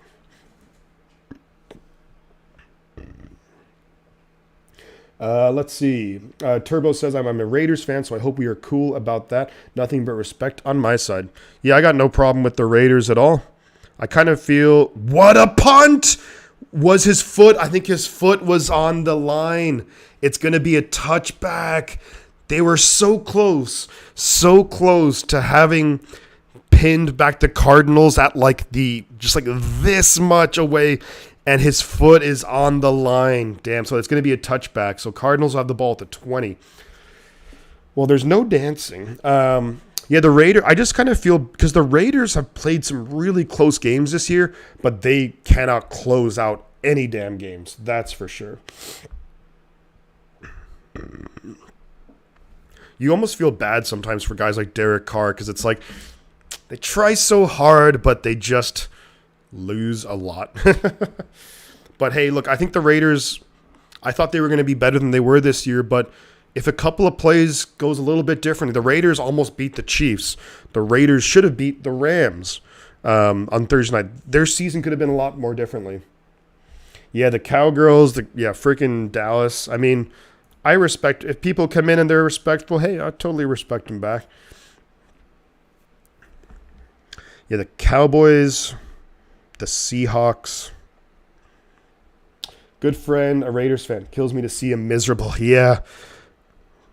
It's just, and I think the Raiders need to fix their offensive line. That's the same with sometimes I see these teams and you're just like, you just got to get some offensive linemen, draft some offensive line, And their defense is, outside of Crosby's, Max Crosby's really good. Chandler Jones is finally starting to make an impact in terms of statistically, but it's one of those things where they're just lacking, they're lacking quite a bit defensively too to be consistently good. Because let's see where the Raiders are ranked statistically. So, stats. Team.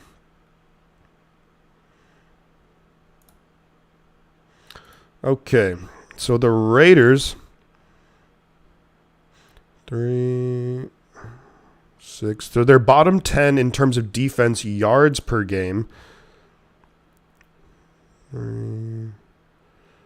Bottom 10 in points per. It's the defense that's really letting them down. They were all in and loaded. They made some really good moves. I mean, getting DeVante Adams, and Adams has had a great year. But, and so was Josh Jacobs. Josh Jacobs is finally turning in. Like, he's finally really showing how good he can be. I just think the Raiders need to improve the offensive line, just maybe add 1 or 2 pieces there. Like, if I'm the Raiders in the draft, let me guess, the Raiders probably don't have any draft picks next year. Let's see. Well, they'll probably have more than the 49ers. So the Raiders, they do have they have their own picks. Okay. But yeah, I think the Raiders, 1 or 2 offensive linemen, go defense the rest of the way. Nice throw and catch to Hollywood Brown, but there's a flag on the field, and I think it's coming back based on Hollywood's reaction. Excuse me. Holy moly. Chargers, let me see. Not a big fan of Josh McDaniels. Yeah, something about Josh McDaniels. He has that look that you're just like, ugh, I don't like you. Kind of reminds me of Matt Leinart. Just like that look where you're like, oh, God, you're an asshole, aren't you? I feel bad for my quarterback, Derek Carr. I blame everything on Josh McDaniels. Yeah, the Raiders have just, I mean, they've been kind of unlucky with, Mike Mayock was a complete and utter failure as the general manager. Some of that stuff, and then John Gruden, we all know his history, so. But with Mike Mayock is the guy who is, what an awful, awful drafting. The thing about Henry Ruggs, you can't really blame him on that because that's just a very sad thing. I don't think anyone could have or predicted that would have happened. So it was 1st and 15 for the Cardinals. Yeah, that play did not count, but they pick up 5 yards. So it's going to be 2nd and 10 now for the Cardinals at their own 20. But Damon Arnett, done out of the NFL, I think, maybe. Alex Leatherwood with the Bears now, but complete bust. Of course, Henry Ruggs, is he still in prison? I don't know. A lot of really bad that's if you miss on a lot of first rounders, you're going to be fucked, even if you miss on like high draft picks. Colt McCoy is going to run for it, fighting for it, and gets 8 yards. So it's going to be 3rd and very manageable, 3rd and 2, fighting for it. Cardinals really have to score on this drive because there's less than 9 minutes left in the game, down 2 scores. Have you tried that Russell Wilson Subway? How is it? Honestly, I really don't like Subway. There's I can count on like one hand how many good Subways I've been to. Funny thing is, in Europe, the Subways are a lot better because the food actually is a lot more fresh. So the Subways eat fresh. That food I got food poisoning from Subway before. That food sits out there just festering all day long. It's fucking nasty.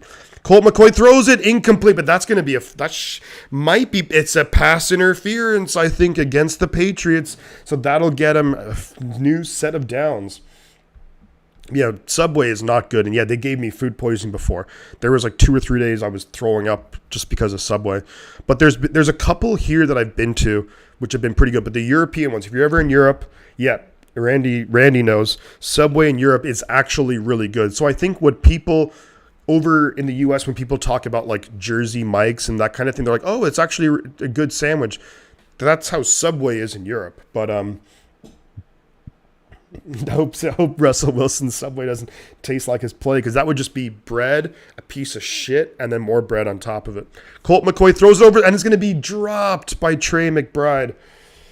I don't think like anyone from Christian, you're right. The Belichick coaching tree has got to be among the worst ever, doesn't it? When you consider all the coaches who have come from him, you have Joe Judge, awful with the Giants. Romeo Crennel with the Browns was awful. I think he was good coordinator, but bad head coach. Matt Patricia, Josh McDaniels, like just awful. Henry Ruggs, 100 years in jail. Yeah, he won't be. That was a really bad situation. 2nd and 10 for the Cardinals. McCoy throws it over the middle. It's going to be caught by Hopkins. Makes a man miss. Picks up about 8. So just like the last time, a very manageable 3rd down and 2 coming right up. I don't like Subway either, but his only thing close to where, yeah. What I like, and this might be controversial, but when it came to working and if I'm around fast food, I think Panda Express is okay. And then what else?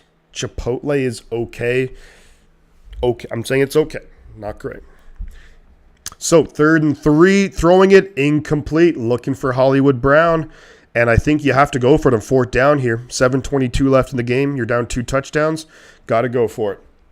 Yeah, Jersey Mike's is good, and that's basically what Subway tastes like in Europe. It's actually, everything's a lot more fresh. So, and the bread as well is a lot better too. You're right, MG. I got food poisoning from it. Yeah, Subway in Europe is more like Wawa on the East Coast. Actually, saw most of it. Yep. Panera is awesome, but it is expensive. For me, I liked Slinksy says, I'm a Bills fan. Thanks for exposing Tua. I knew he was going to fold against good teams.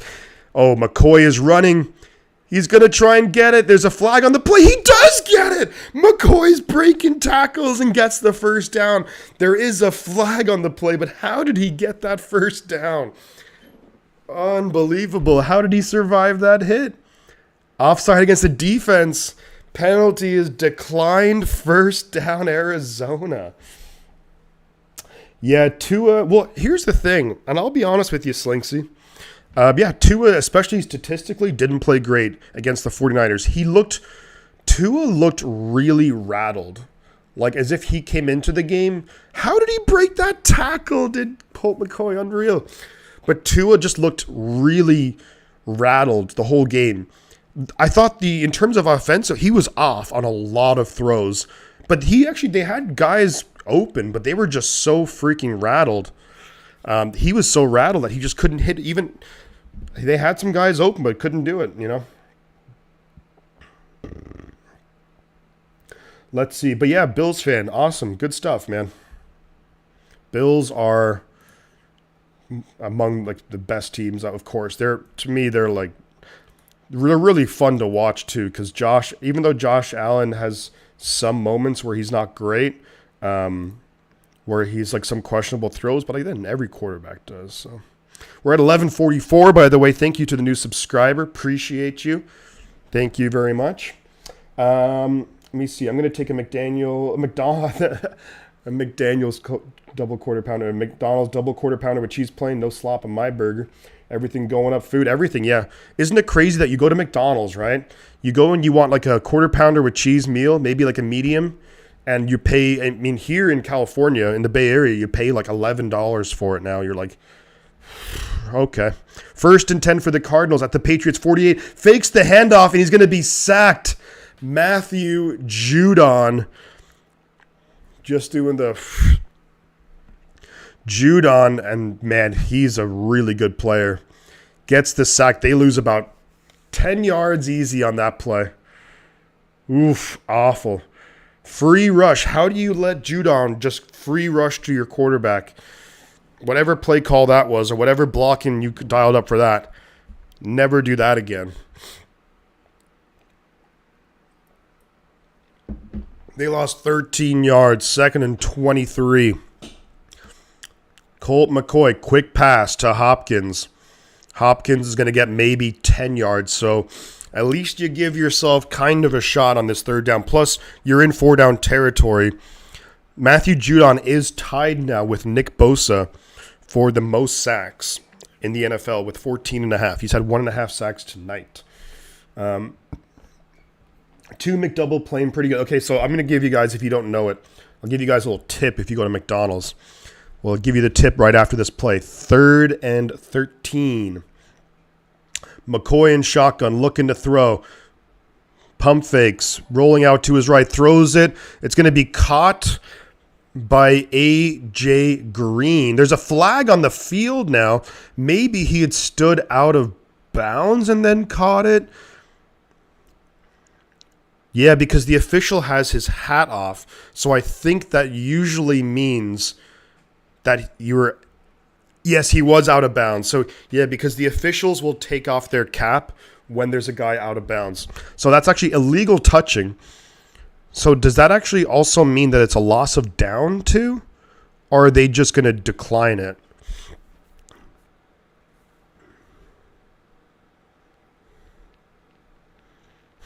There's 5:25 left. They're saying fourth down. Is it a loss of down as well? Yeah, Christian, a good tip is probably don't go to McDonald's. But so it's 4th and 13, so it is a loss of down. Yikes. But if you want a cheap, decent burger, is you do the McChicken, you do the McDouble. Then the McDouble, you open it up so you have a patty and a bun, put the McChicken inside, like put it on top, and then you just basically you put the McChicken between the patties in the McDouble, and then bam, you have a big sandwich right there, and it's like $3 or $4. Let me see. Jersey Mike 25. Yeah, I didn't realize they were that expensive. That's outrageous. Let me see. Jersey Mike's expensive but good. Tua needs to retire. Too many injuries to the brain. Yikes. Yeah, that was really scary earlier this year. And this is going to be the Cardinals are just doing nothing right here. And yikes. Gets sacked again. Turn the ball over on downs. Patriots got this win.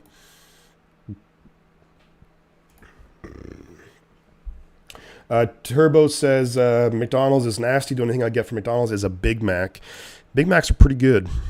So Patriots have the ball at the Cardinals 41. Randy says, yes, only 2 for $3.99. I know. Maybe French fries too. They have to be fresh. I really actually don't like the skinny French fries. Mac Jones throwing it, basically just throwing it away. Aguilar in the area, but that was just a throwaway. I prefer the steak fries or like the more thick, chunky fries as opposed to the skinny fries. Not a big fan of them. Yeah, 2 for $3.99. It's a good burger. It's a good deal. And thank you very much for Saad Alam for the subscription. We're actually up to 1146 subscribers, so we're only 4 away from our goal tonight of hitting 1150. Let's keep it going, guys. 2nd and 10 Patriots at the Cardinals 41. Less than 5 minutes to go in the game. Cardinals need a turnover and fast. Behind center, they're going to hand the ball off up the middle and it's going to get swallowed up right away. Maybe just about gets back to the line of scrimmage. Taco Bell is okay. The only thing I get from McDonald's is the runs. Yeah, Taco Bell, it's make sure you have toilet paper in your house. But I think Taco Bell has some okay things. You just have to know what to order, honestly. A lot of these fast food places, like I agree. I think it was Christian. Did you say it? That someone said it about In-N-Out. I love In-N-Out Burger. I mean, some people think it's overrated, and maybe it is. But I really do enjoy In-N-Out. The one thing that they do a good job of, quick pass, by the way, from Jones to Aguilar, who's only going to get a yard. So it's going to be 4th and 9 from the Arizona 40. Really good tackle right there. And they're going to punt it away. There's 4 minutes. I think Arizona does call timeout with 4:02 left. They're going to punt it away, pin him back deep again, or try to at least. Don't worry, 49er fan, I subscribe to you right now. Toilet paper, Taco Bell.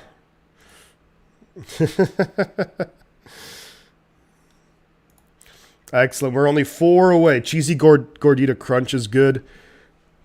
I love, just in general, I think I love quesadillas. Quesadillas are really good. The only thing I get Taco Bell is okay, but Taco Bell at least tastes good. I mean, yeah, depending on where you're.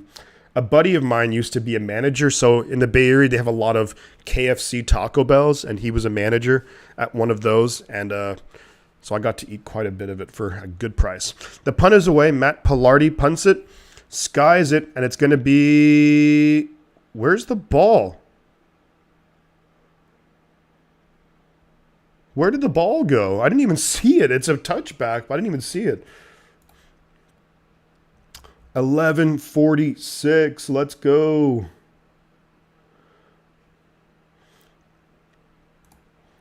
Good stuff. Really stoked on. Thank you all, especially for hanging out. This game is winding down.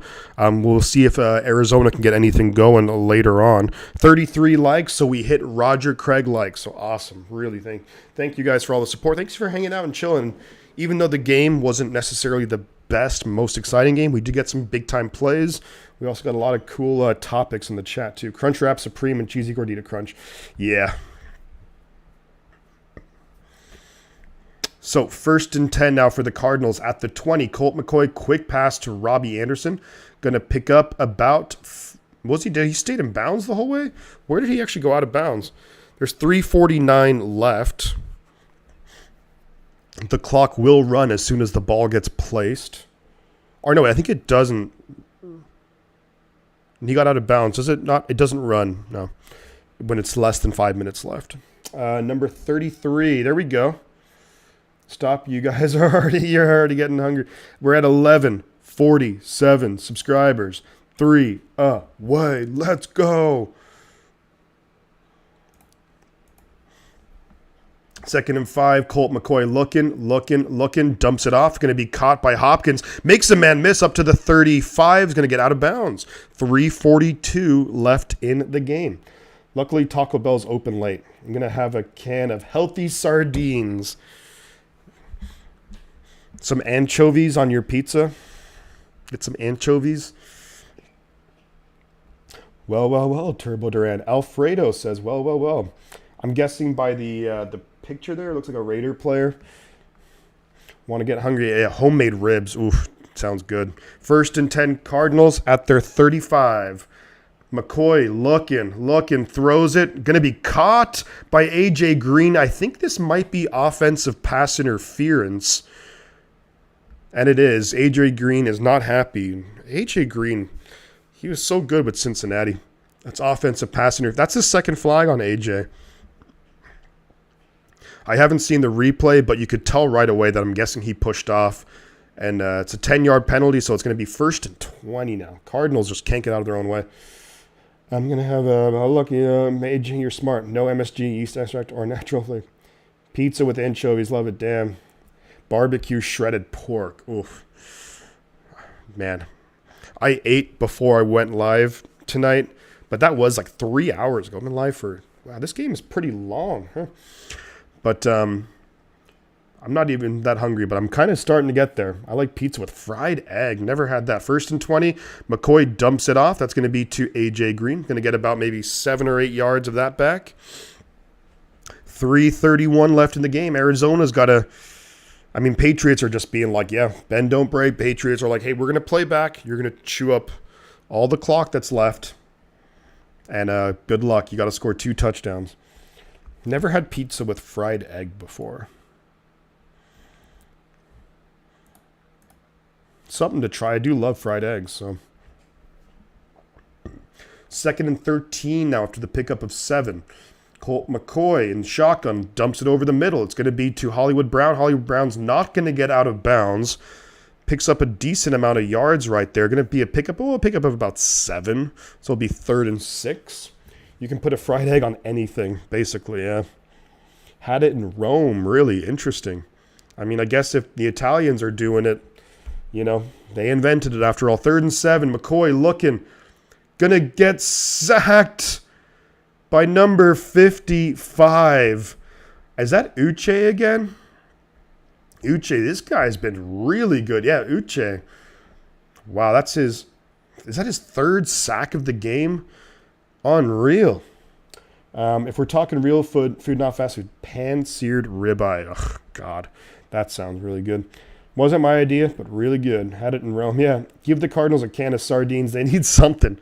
They need like spinach, to freaking like Popeye or something, you know. 4th and 13. Cardinals have been sacked 6 times tonight. And I think, did Arizona just, Patriots use a timeout. Interesting. Maybe it's almost like a mercy rule. It's like, we'll give you a free timeout. Colt McCoy needs it's been pretty ugly for Colt McCoy this game. I mean, he's played okay, but, you can't blame Colt McCoy that, yo, Beto, how we doing, buddy? We should, Beto, I think we're in let me give a little shout out to Beto. He's the man. But I'll text you, Beto, about the show tomorrow. And just so you heads up, guys, we're myself and Niners Sickness, we do a weekly show.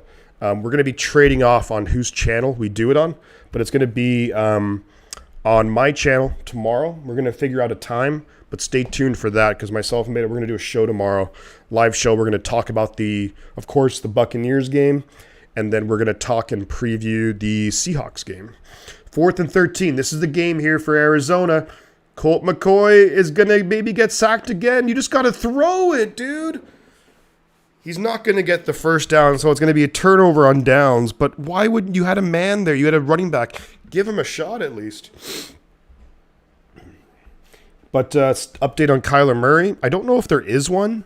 Let's see. But my guess is a torn ACL because the way his knee buckled was an indication of that.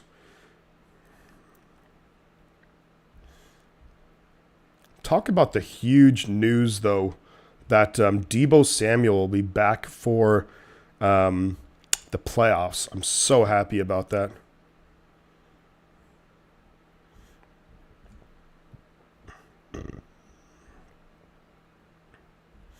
Let's see. And they hand off to Pierre Strong, and Pierre Strong, big hole up goes off right tackle. Big gain right there. It's going to be the 2-minute warning. Cardinals only have 1 timeout, so this game is pretty much just about donezo. We're 3 away from hitting our goal. If anyone here, we're 3 away from hitting our goal of subscribers to hit 1150. Only 3 away. Heard that Deebo will be back for the Raiders game. Possibly.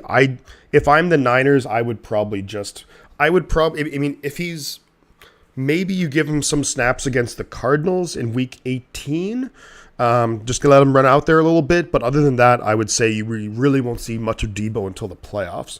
My favorite content creators together, Orale.